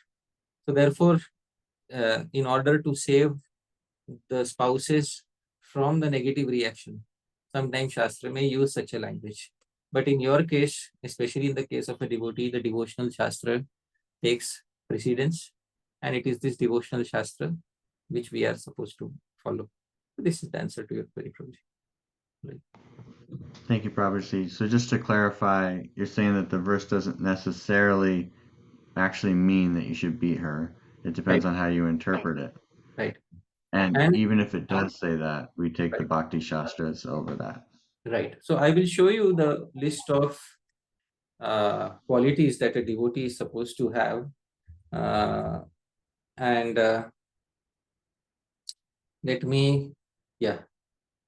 Let me share this verse so that we know what we are supposed to do. And this is from the Bhagavatam. It is in Chaitanya Charitamrita. It is reiterated in the Bangla language. Kripalu akrita droha satya sara sama nidosha vadanya mridu shuchi akinchana sarvopakaraka shanta krishnaika sharana akama aniha sthira vijita shadguna mita bhuka paramata manada amani gambhira karuna maitra kavi taksha mauni. So Prabhu, you can read the translation. Devotees are always merciful, humble, truthful, equal to all, faultless, magnanimous, mild, and clean. They are without material possessions, and they perform welfare work for everyone. They are peaceful, surrendered to Krishna, and desireless. They are indifferent to material acquisitions and are fixed in devotional service. They completely control the 6 bad qualities: lust, anger, greed, and so forth. They eat only as much as required, and they are not inebriated. They are respectful, grave, compassionate, and without false prestige. They are friendly, poetic, expert, and silent. So out of this, Prabhuji, they completely control the 6 bad qualities, lust and anger, etc. So this is one of the quality of a Vaishnava, that they should have their anger under control, and it is expected from all of us. So why would a Vaishnava, come to the point of striking somebody else? So that is it. See, Vedic literature is Kalpataru. Kalpataru means it is a desire tree. It fulfills everybody's desire. So you will find in Vedic literature instructions for black magic, instructions for destroying your enemies. You will find all of this. I also said in one of the classes, I also said Ayurveda also glorifies the qualities of dog meat. But does it mean that Ayurveda prescribes us to kill a dog and eat its meat? Obviously not. So when higher alternatives are available, these things should never be resorted to. That is the answer to your query. Thank you. Thank you, Prabhuji. Next we have Kamala Devi Mataji.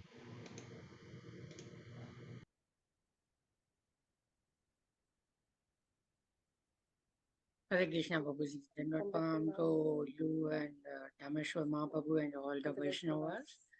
So thank you so much for the wonderful and magnanimous class, Prabhuji, as I really appreciate that you take so much energy, time, and enthusiasm to present all these things. So Prabhuji, a very wonderful class today. So Prabhuji, you one curiosity on different qualities of acharyas. You mentioned that it is who speaks, acts, and thinks as per the Shastra. So, speaking from the angle of a disciple, probably a disciple can understand that what he speaks, right? But how the disciple will come to know from the another 2 aspects like acting and thinking, because he might be acting completely different than what he speaks, or he speaks from the Shastra, but it might be vice versa for the other 2 things, or it may be or may not be, right? So how a disciple will be able to understand out of it. So if you can clarify on that, that would be great. Thank you so much, Prabhuji. I have another, but I will ask into the next line. Thank you. So actually all these are part of the pariksha kal, testing period between the guru and the disciple. So disciple is supposed to, perform pariksha of the guru, and the guru is supposed to perform the pariksha of the prospective disciple before they become guru and disciple of each other. So these are all considerations of pariksha kal. The prospective disciple is supposed to see the behavior of this person. Do they behave in accordance with what is mentioned in the Shastra? Or, what is their thought process like? When we speak to them in private, what is their thought process like? Do they speak, is their thought process in private completely different or completely opposite of their thought process in public?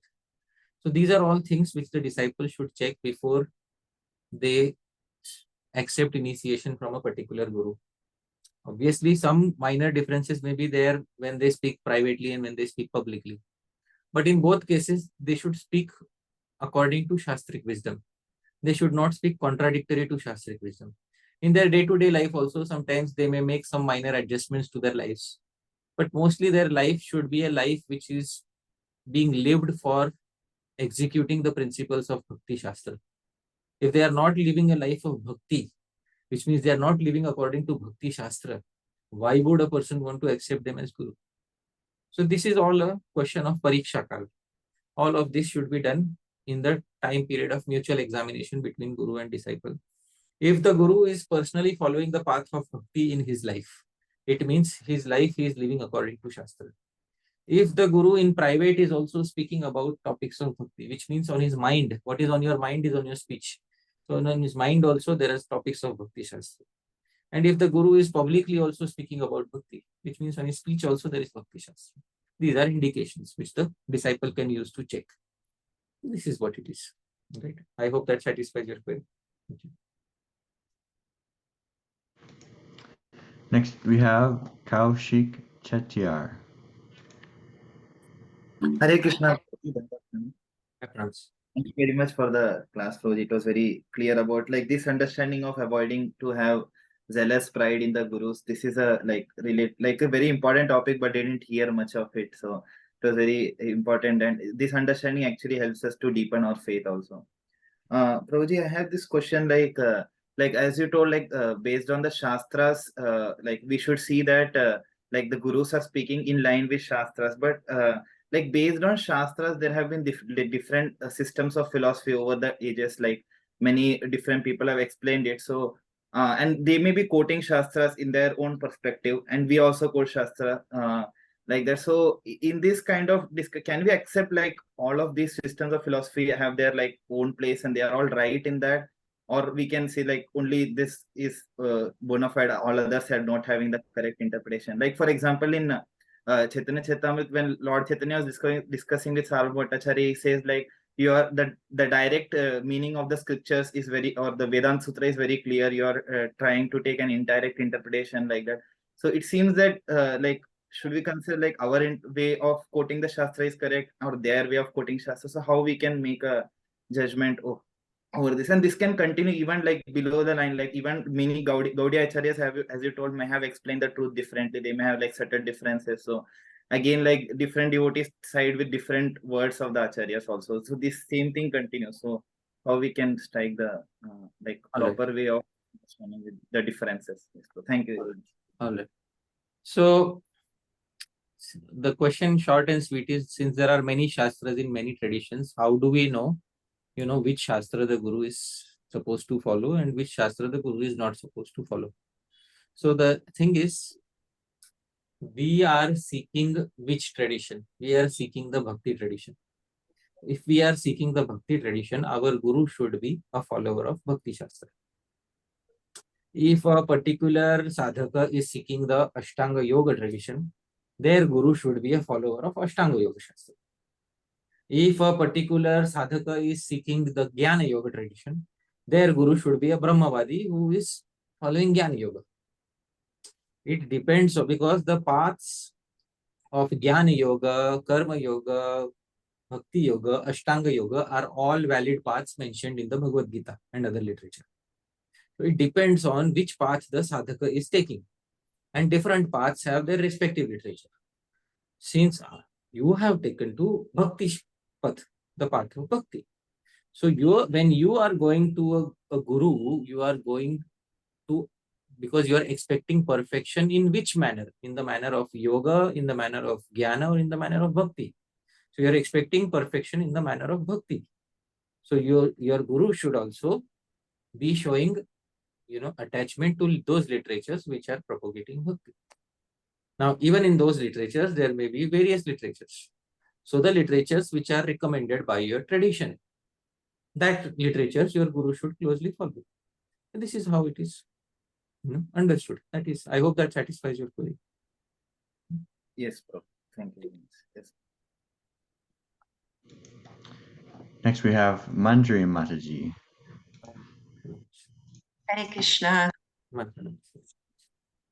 pranam. Thank you very much for addressing this very important topic. My question is that the two foundational principles of Guru Tattva is that the Guru is Sakshat Hari, or as you quoted today, Acharya Man Vijaniyan, and the disciples' approach is that I am in illusion and the Guru is not. And the other one is that the Guru who follows Shastra teaches based on Shastra. But we see that sometimes our contemporary Guru Janas disagree on what Shastra and the Acharyas say. So as followers of our group, like we say, a judge knows the law book, but it doesn't apply and knows in what circumstance how to apply it, but general people do not necessarily. So we have this experience with you that we can pose so many questions and so much Shastra that you can clarify our misunderstanding, but we see that so my point is that even contemporary Guru Janas disagree on what Shastra and the Acharyas say. So what are younger devotees or us who are not as learned in Shastra to think when we see that kind of disagreement or someone saying something that doesn't agree with what our Guru Jana is saying? And what's the difference between zealous pride and strong faith in our own Diksha and Shiksha Gurus? So let me try to rephrase it and please tell me if I've understood the question correctly. You said sometimes it is seen that contemporary gurus sometimes disagree with each other and sometimes also with what is given in the Shastra. So if we see a contemporary guru doing that, how are we supposed to react to that? Is that your question? Not that they disagree with Shastra, but the way they understand Shastra is different. Right. So they all say, I understand, they quote Shastra, but still there is a lot of contradiction or conflict within. I'm not wanting to go to any society, but amongst understanding of what Srila Prabhupada wanted and said, or what the Shastra said, and everyone has the best intention and sincerity in trying to understand Shastra, but there is a conflict. Exactly. All right. So you see, this conflict also arises because, we are members of a big institution or a big society.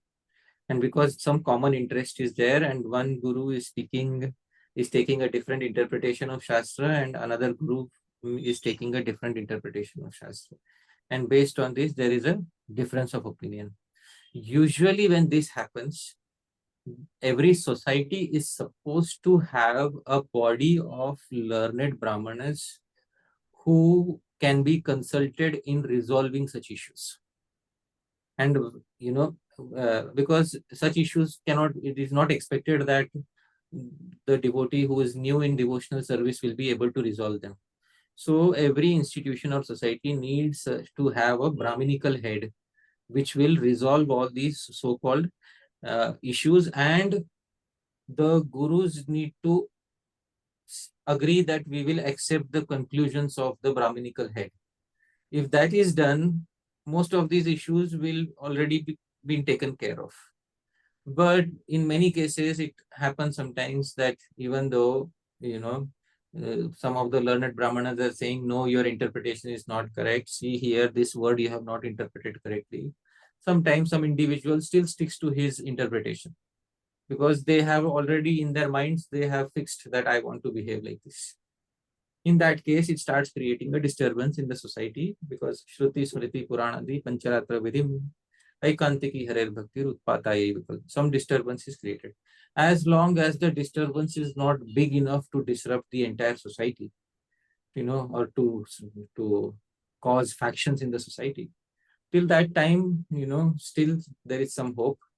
But if there's some difference of opinion becomes so big that it is disturbing the entire society, then the senior devotee should step in and do something about it before it is too late.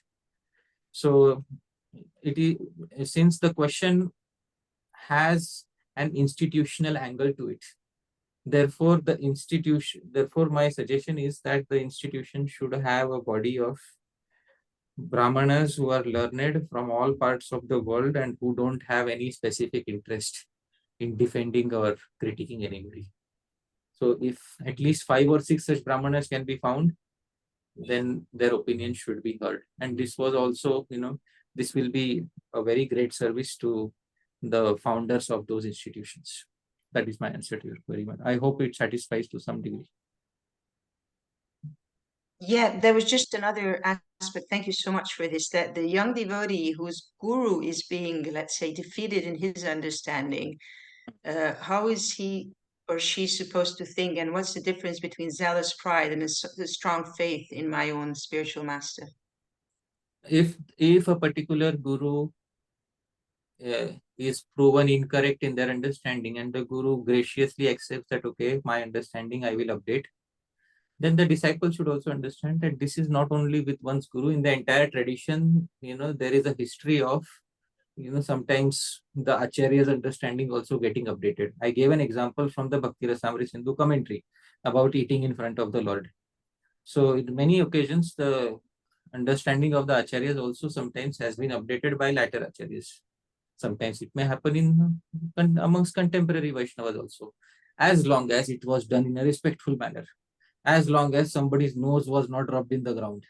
Till that point of time, it is still acceptable in a Vaishnava spirit.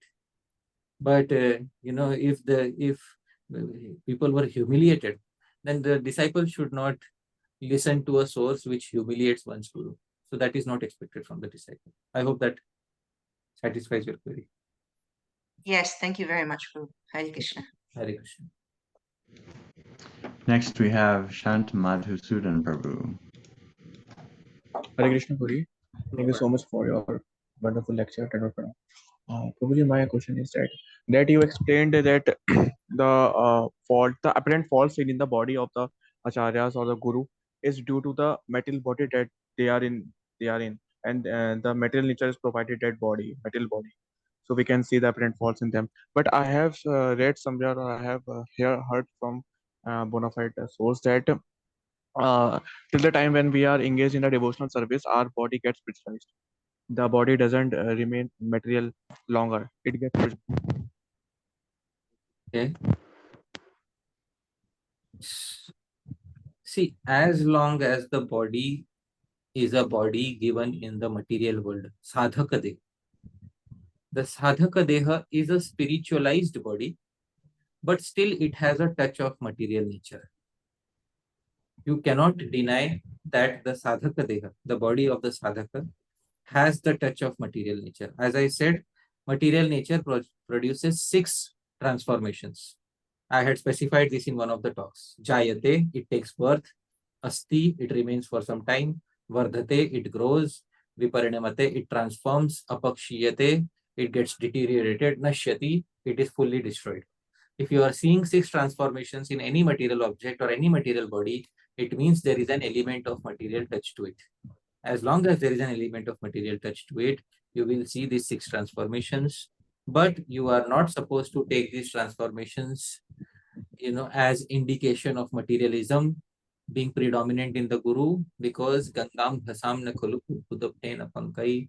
Just like the Ganga, she is originally from the spiritual world, but because she has come in contact with the material world, some apparent faults become superimposed on her. So similarly, the guru also has a spiritual body, which is called Siddha Deha. In that body, none of these faults are there. But when the guru has taken a Sadhaka Deha, the body of a practitioner, at that time, some apparent faults may be visible due to contact with material nature.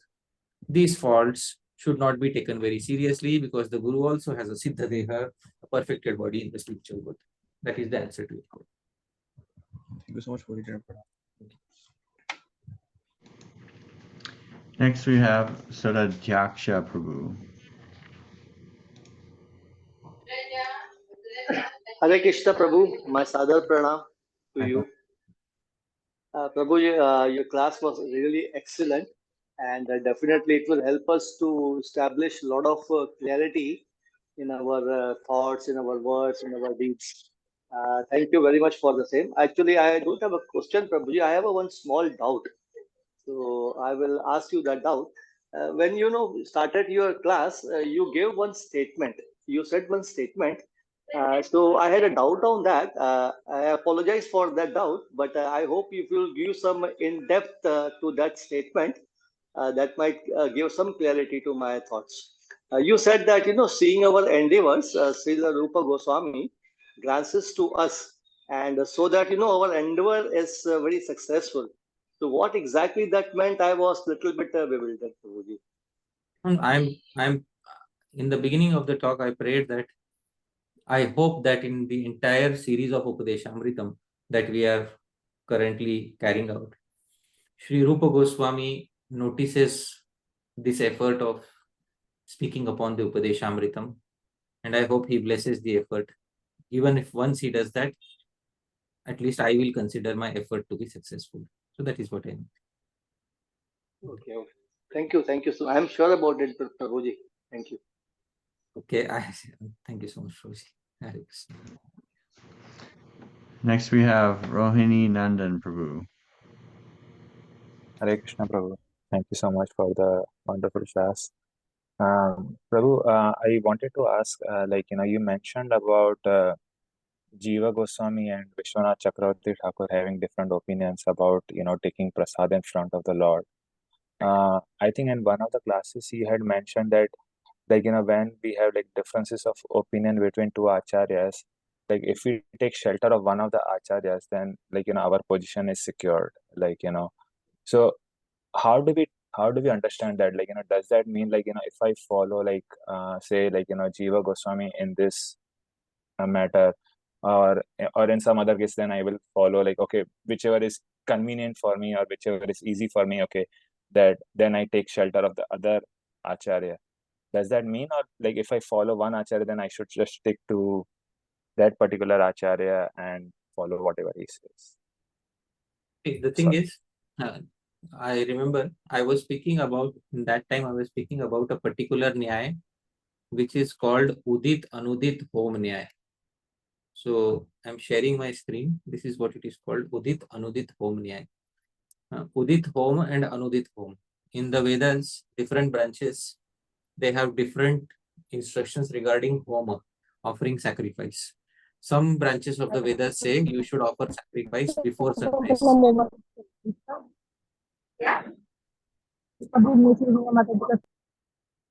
Some branches of the Vedas say you should offer sacrifice before sunrise, because if you offer sacrifice after sunrise, the demigods have dogs which will eat your sacrifice. Another branches of the Vedas say you should offer sacrifice after sunrise. Otherwise, the demigods have another set of animals which will eat your offerings. So both of these statements are contradicting each other. So in the Nyaya Shastra, solution is given Udit Anudit Hom Nyaya. So whichever school you belong to, you follow the instruction of that particular school.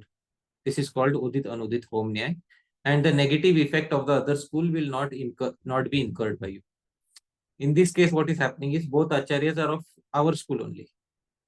So therefore, safety is in taking shelter of one acharya, but the result will be that any negativity that comes from not following the statements of the another acharya will not come upon us. So that is called Udit Anudit Hom Nyaya.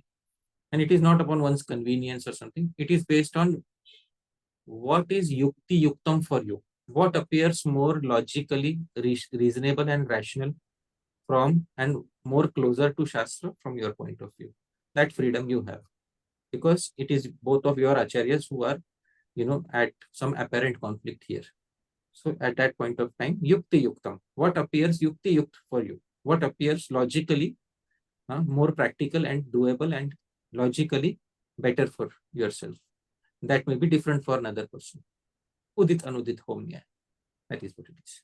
Right? I hope this satisfies your question. Did we take a question from Adi Bhagavan Prabhu? I think we did one. Yes. Okay. So then we have 3 repeats or second servings, and we'll just go with Kaushik Chettiar Prabhu. Hare Krishna Prabhuji. Actually, it has like very small extension of the previous question I asked Prabhuji. So there, one thing I wanted to clarify is, so you informed like different schools, they have their own shastra, and whichever school we are interested, we follow that. But at the same time, like if we meet like someone from other school or something, then like do we like for example, I was discussing Lord Chaitanya discussing with Saru Bhattacharya, literally explained that this understanding is incorrect. So there was a Jnana interpretation of the Vedanta Sutra. So do you have to follow this, or like is it like a different understanding which might be correct, or is it like a wrong understanding? So what is that? Hey, Prabhuji, it was not a Gyan understanding. It was a Mayavad understanding, an Advaita Vedanta understanding. There is Brahmavad and there is Mayavad. Brahmavad is Vedic. Mayavad is not considered as Vedic by the Gaudiya Vaishnava Sampradaya. So, if Sri Sarvabhauma Bhattacharya would have spoken Brahmavad, what is Brahmavad? That the absolute truth is Brahma, the impersonal Brahman. Till that point, it is good. Okay. But when this philosophy turns into Mayavad, what is Mayavad? That when Bhagavan appears in this world, he is also covered by Maya. That is Mayavad. So when this philosophy takes a turn towards Mayavad, that is when the Gaudiya Vaishnava Acharyas don't like it. Brahmavad is Vedic, Mayavad is not. That is the difference. And we should take out some time and do some, devotees who are interested can do some research between what is the difference between Brahmavad and Mayavad. Shukadeva Goswami was a Brahmavadi before he heard Srimad Bhagavatam from Sri Vyasadeva. He was not a Mayavadi. He was a Brahmavadi. So a Brahmavadi, he sees the entire world as Brahma. Sarvam Khalvidam Brahma. He sees the entire world as the impersonal Brahman. But when the Supreme Lord comes, he knows that the Supreme Lord is actually also that Brahman who has taken a spiritual form. He does not see the Supreme Lord as a material form. That is a Brahmavadi. He does not see the deity as a material form. That is a Brahmavadi. Now, a Mayavadi sees that the deity is also made out of Maya. A Mayavadi says that when Bhagavan comes to the material world, his body is also covered in Maya. That is a Mayavadi. So you see, Shukadeva Goswami was a Brahmavadi, but when Sri Vyasadeva started narrating Bhagavatam to him, he did not take the descriptions of Krishna as Maya. He did not think of Shri Krishna to be made out of, covered in material energy. Therefore, he was able to receive those instructions from Sri Vyasadeva. So that is the difference between Brahmavad and Mayavad. Brahmavad is proper Vedic philosophy. Mayavad is not. Therefore, Sri Chaitanya Mahaprabhu countered Sri Sarvabhauma Bhattacharya because Sri Sarvabhauma Bhattacharya was not speaking Brahmavad. He was speaking Mayavad. That is what the answer to that. So, like, did Shankaracharya gave this philosophy of Mayavad? Or yes. Like, and this name Mayavad is not given by ISKCON. This name Mayavad has been given by the Sampradaya of Sri Madhvacharya. Originally the Sampradaya of Sri Madhvacharya, he has a book named Mayavad Khandanam. It is Sri Madhvacharya who wrote a book, Mayavad Khandanam. Because I'm sorry to say, sometimes even, some very great Shankaracharyas also, they say ISKCON people are calling us Mayavadis. I'm sorry, ISKCON people don't call you Mayavadis. It is the term originated from the Sampradaya of Sri Madhvacharya. So it is the Sampradaya of Sri Madhvacharya which has the book Mayavad Khandanam. So that is what it is, including one of the own acharyas of the Advaita Sampradaya. His name is Vachaspati Mishra. In his Bhamati commentary to Vedanta Sutra, he says, Vayam Mayavadina, we are Mayavadis. He says specifically, Vachaspati Mishra. So they themselves also call, and it is originally from the Madhva Sampradaya that the terminology of Mayavad has started. So that is what it is. This is very clear, bro. Thank you very much. Prabhuji, is it also from the Puranas? Mayavadam asat shastram pachanam bhavadam uchate. Yes. Many times this verse was quoted, Mayavadam asat shastram prachannam bauddham uchate. Mayaiva kathitam devi, So this is what, and many times I used to be asked that where is it mentioned in Shastra? Mayavadam asat shastram prachannam bauddham uchate. Mayaiva kathitam devi, kalau brahmana rupina. So then I found a source of it. This is in Padma Puran. Actually, in a printed edition of Padma Puran, I found that particular verse, and I am sharing this screen with you because I noted down the verse and I have highlighted it here. This is Padma Puran, Uttarakhand, Uttarakhand, chapter 236, and here it is. Maya vadam asat shastram prachannam bauddham uchyate. Mayaiva kathyate devi kalau brahmana rupina. Vedarthavan mahashastram maya vadam avaidikam. Mayavad is non-Vedic. Mayaiva vakshate devi jagatam nashakaranat. So these verses are there in the actual printed editions of the Padma Puran. So many times it was asked, where are these verses? I found out the verses and I have noted it down with the reference. And I will also specify which publisher has printed this. This particular Puran was published from a very authentic printer, Khemraj Shri Krishna Das, Venkateshwar Steam Press in Mumbai, 1927 AD.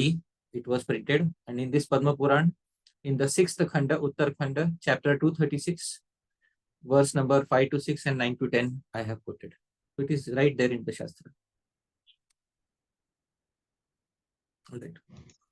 Thank you, Prabhuji. Next we have Kamala Mataji.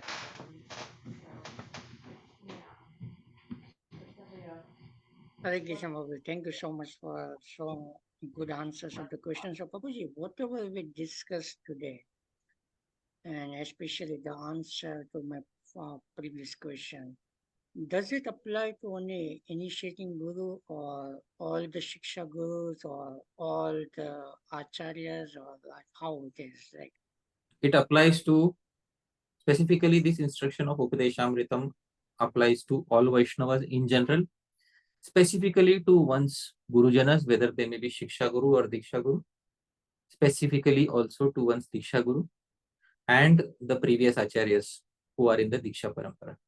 That is the answer. thank you so much. Oh, baby almost knocked over my backdrop.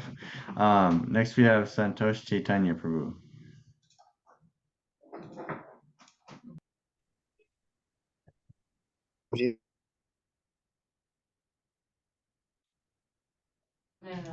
Paramakrishna Prabhu, I need to pass over the Q&A moderation. Appreciation towards.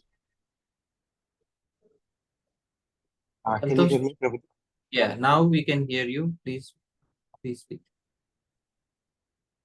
Hare Krishna, Prabhupada. Thank you so much, Prabhuji, for all the sessions. It was so detailed and so wonderful, and it brings so much appreciation towards Shastra and Bhakti in general. My question is not specifically related to this class, Prabhuji, but I just want to see if I can ask the question. Usually from the bottommost planet to the topmost planet, Brahmaloka, everything will be dissolved. But Vaikuntha Loka as well as Kailas is spiritual. That's what I understood from the book. So if someone is a devotee of Lord Shiva and if they're destined to just go to Kailas, what will be the scenario for them? Like, will they? So, if they want to progress towards their path in bhakti, to again go towards Vaikuntha Lok, or if not, then if they want to stay there, are they considered completely liberated, or what will be the scenario in that case? Should we take this question offline, Prabhuji, or you would like to answer? I since think, it's not directly related. I I'm- think Santosh Prabhu, are you on the Upadeshamritam group? Yes, Prabhu. I am on the Upadeshamritam group. So please send me I a can post message. it there. Yeah, please send me a message. I'll reply to you because, this Okay. question is, more or less centering around the fall of, or the progress of the Jiva. So for the time being, I Okay. would like to, we can answer this query separately. Right. Sure, Prabhu. I have one more question, Prabhu, which is relevant to the. So you mentioned like in one of the classes, like we as a disciple has to put all the has to serve the spiritual master for a good number of years. So for example, if there are multiple services that a disciple can take, if one of the service is aligned to his natural interest, so then the disciple should go and discuss with spiritual master, so that it will be a good reasonable win-win situation for both, and mainly so that the disciple can engage with more energy, with naturally, or if or that should or the other service which is not is natural, uh, if that is of dominance or more important, then should that be taken instead of the first service, which is more natural to the disciple. This is, if I understood your question correctly, in service of the Guru, should the disciple take a service which is more natural according to his nature, or should take a service which is required more urgently? So this is something which something which the Guru has to decide on a case-to-case basis, because one yardstick cannot fit all sizes here. The Guru will see the disciple and the disciple's nature. Some disciples are flexible enough that if they are given a service which is not according to the nature, they will still pull it through. Some disciples are not so flexible enough. They may not be able to do it. So, like I teach some subjects to students. Now, different students have different capabilities. Some students can be taught difficult subject matters also. Even if it is not according to their liking. Some students won't even learn basic C++ programming. So it depends on how the student is. But for all students, the teacher has to have a vision of equanimity, that every student should be benefited.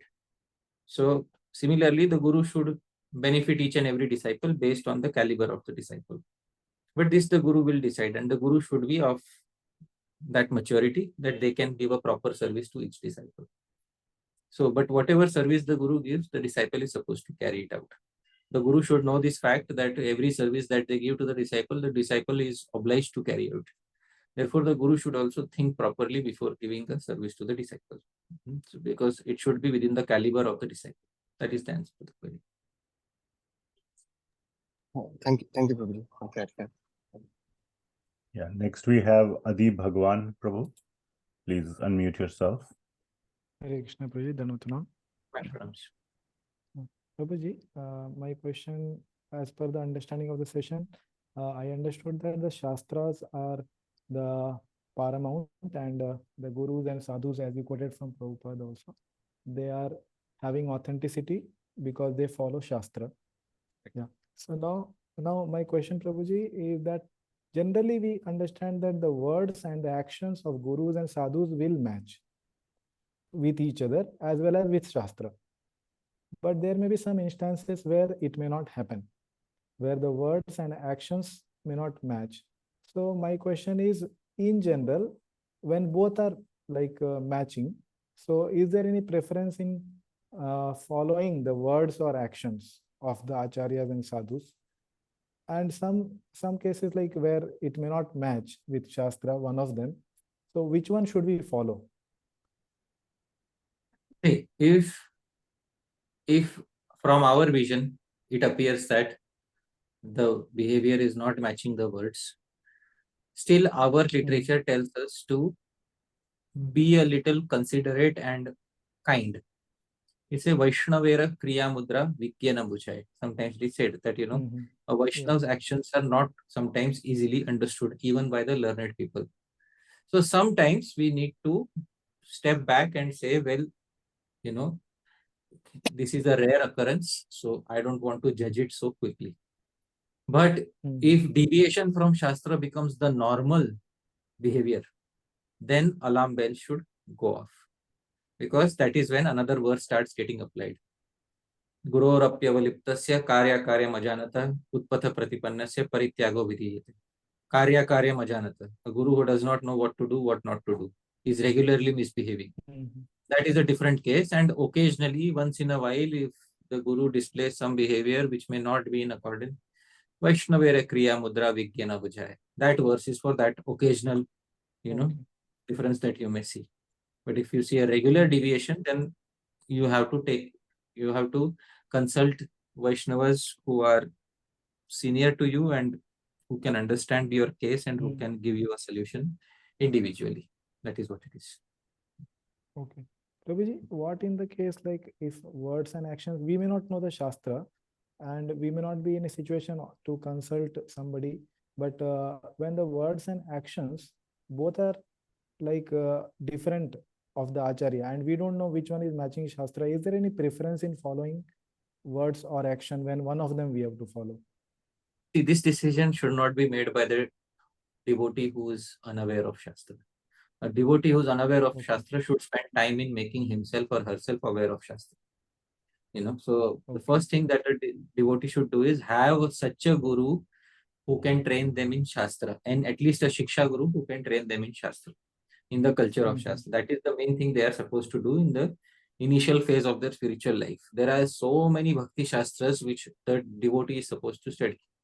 Srimad Bhagavatam, Chaitanya Charitamrita, all these they are supposed, leaving that aside, the devotee is, spending his or her time deciding whether my guru's behavior is proper or not, what should I follow. Most of the time of the new devotee should be spent in direct contact of Shabda Brahma, direct contact of devotional Shastra. That will give direct benefit to the devotee.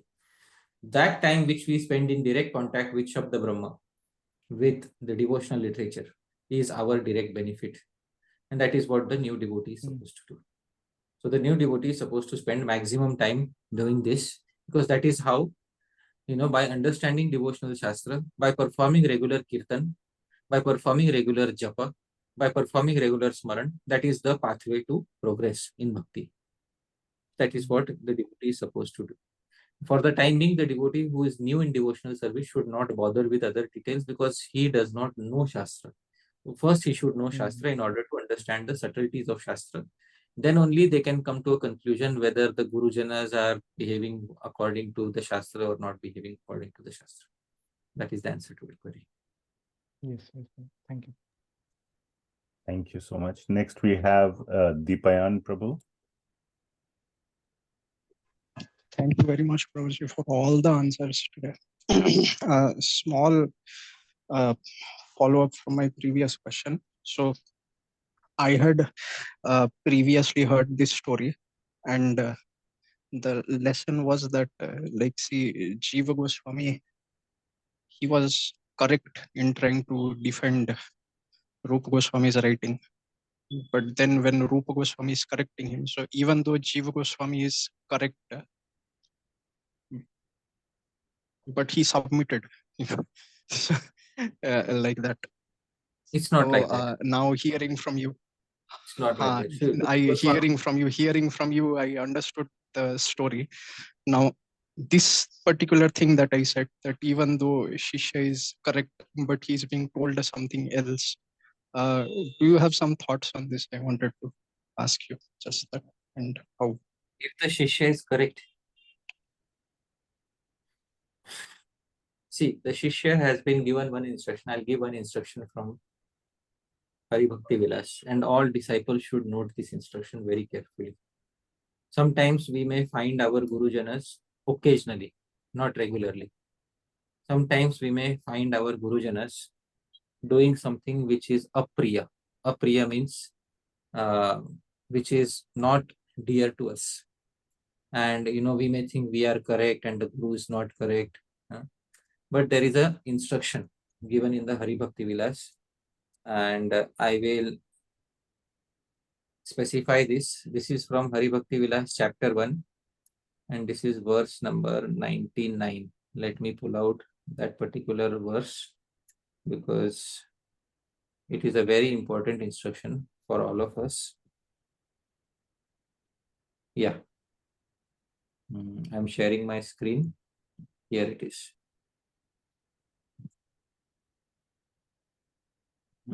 Verse number 99 is from Shri Vishnu Smriti. Na guror apriyam kuryat taditah pidito piva. Na avamanyet tadvakyam na apriyam hi samacharet. This is first chapter of Hari Bhakti Vilas, verse 99. Na guror apriyam kuryat. Don't behave unfavorably towards the Guru.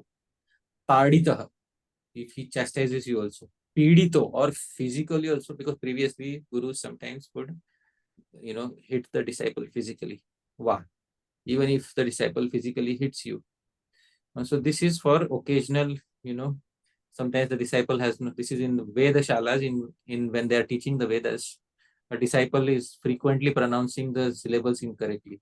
It is said the Guru once hits the disciple. But na guru or apriyam kuryat. Don't become unfavorable. Taditah pidito piva. Even if he occasionally chastises you, or occasionally, even if he goes to the extent of giving one stick. Na avamanyeta tadvakyam. Don't disobey his words. Na apriyam hi samacharet. And don't behave in a contradictory way towards one's own Guru. So sometimes, occasionally, if the Guru has said something like that, the disciple should have the forbearance of tolerating what the Guru has said. That is the answer to your query. Yes, Prabhu. And we always can clarify also, right? Because some logic we have applied. We can clarify when the Guru is willing to hear from us. When the Guru is willing to, hear our side. But when the Guru chastises often in the heat of the moment, this window of opportunity may not be available. So when the Guru chastises the disciple, na guror apriyam kuryat. And when Sri Rupa Goswami was telling Sri Jiva Goswami, why did you become angry? Don't stay here. Sri Jiva Goswami did not retort back and said, see, logically, I was telling the correct thing to him. This is not what Jiva Goswami said. Na guror apriyam. Don't behave in a negative way towards the Guru. Taditah pidito pyo. Chastises you, or while teaching the Vedas, if the Guru also hits once in a while, don't behave unfavorably towards the Guru. That's the verse in the Hari Bhakti Vilas. That is, how a disciple is supposed to behave in case of occasional behaviors like this from the Guru. Because let me tell you why. The disciple gains thousands of things from the Guru. Thousands of things from the Guru who teaches the disciple. If the disciple cannot pay back the debt of the Guru, because the Guru has taught so many wonderful things to the disciple. So occasionally, if some inconvenience is there, the disciple is supposed to tolerate. That is the answer. Yes, Prabhuji. In that particular situation, correct. But as a general principle, the general principle is that, as you said in the class itself, it will always be very logical. It's not that as a general principle we switch off our buddhi or something. Right. Not in that. Like in my childhood, I had a Guru who taught me grammar. This Guru was very strict. There was every day he used to come with a stick. And if you have not learned the tables, you are going to get the stick today. So one day he came in the class and he wrote one sentence on the board. He said, I still remember, Parvati dash atishtat. Parvati sat and then fill in the blanks. And I had read that chapter the previous day only. I knew, the answer was Tushnim, sat quietly. So he was asking every student, get up. Parvati dash atishtat. What is fill in the blanks? The students are not replying whether it's a girl or a boy. They were getting a stick. Equal treatment. So I have experience of such a Guru. And then, I kept quiet. And I was in the second last row. And when he came to me, Chalo, Parvati dash atishtat. I said, Tushnim atishtat. So he was pleasantly surprised. He said, how is it that only one student has read and nobody else has read? So I remember very nicely from my childhood, that we were afraid of that one teacher. But even though he used to hit, he taught many good things. Because of him, I learned a lot. And I will always be indebted to that particular teacher who taught me in this way. So that is what it is. Yes, Prabhuji. Thank you. I have also had similar experience. Thank you very much. Hare Krishna. So we have one question in the chat box, Prabhuji, by Shant Sudan Prabhu. I can read it out, or would you like to? Please read it out. Yeah. So the question is, if Guru comes in Siddha Deha, then there is no material touch in his body as well as in his nature also? Question mark. Guru comes. What is the meaning of Guru comes? Guru is already supposed to have a perfected Guru who has achieved Krishna Prema. Is supposed to have a Siddha Deha. So what is the meaning of the Guru comes? The Siddha Deha is a body in the spiritual, is a spiritual body which does not belong to the material world. It is in relationship with Krishna Lila. So the body of a Gopa, Gopi, the body of elderly parental figure in Shri Goloka, those are Siddha Dehas. And the body of a Das in the material, as a sadhaka is called Sadhaka Deha. So that is the difference between Sadhaka Deha and Siddha Deha. So Sadhaka Deha is different. Siddha Deha, Guru comes in Siddha Deha. I didn't understand the meaning of that question. If you understood Parampara Prabhu, you please take. My understanding was just like you mentioned. I think you mentioned somewhere in the previous discussion today that when the Guru comes, there is a Sadhaka Deha, there is a material body. So there is a touch of materialism still there. Maybe the question is around that, but you did refer. Hare Krishna, Prabhuji. Yes, Prabhuji, same. What Prabhuji has just now said. Please reiterate your question, Prabhu, so that we can understand. Okay, Prabhuji. My question was that you explained that Guru comes in the Sadhaka Deha, so we can perceive the material touch. So it has some material touch in him. So it came to my mind that if Guru comes in Sadhaka Deha, then we can perceive material touch. But if Guru comes in there, then I understood by a statement that Deha is already in the spiritual world. He doesn't come in the Deha in material world. He comes in the Sadhaka Deha. Yeah, in the material world, if you see all the sadhakas, who are the sadhakas? Sadhakas begin with Sri Rupa Goswami, Sanatana Goswami, Jiva Goswami, all the way down to the current, gurus that one has. These all are basically executing pastimes of sadhakas. And who are siddhas? Siddhas begin with Sri Rupa Manjari, Guna Manjari, etc. These are all siddhas. So the same sadhakas have an alternate identity, which is called Siddha Deha. That is what it is. And that identity does not have any of the flaws of a material body. That is the answer to you. Okay, Prabhuji. Thank you so much. Pranam, Prabhuji. So turn it back over to Dhāmeśvara Mahāprabhu, Prabhu. Thank you so much, Parampara Prabhu. I really appreciate it. And now I'll invite all the devotees to unmute and give a big thank you to Hari Pārṣada Prabhu. Hari Bol. Hare Krishna, thank you so much. Hare Krishna, thank you, Hari Pārṣada Prabhu. Thank you so much, Srila Prabhupada. Thank you very much, Prabhuji. Thank you very much. His Grace Hari Pārṣada Prabhu ki. Jai. Haripol Rangadevi. Hare Krishna. Thank you so much, Prabhuji. It's so wonderful to see you every week and have these classes. Yes, Prabhu. Thank you so much. All right, I'll sign off now. Take care, everyone. Hare Krishna. Hare Krishna. Hare Hare Krishna. Hare Krishna.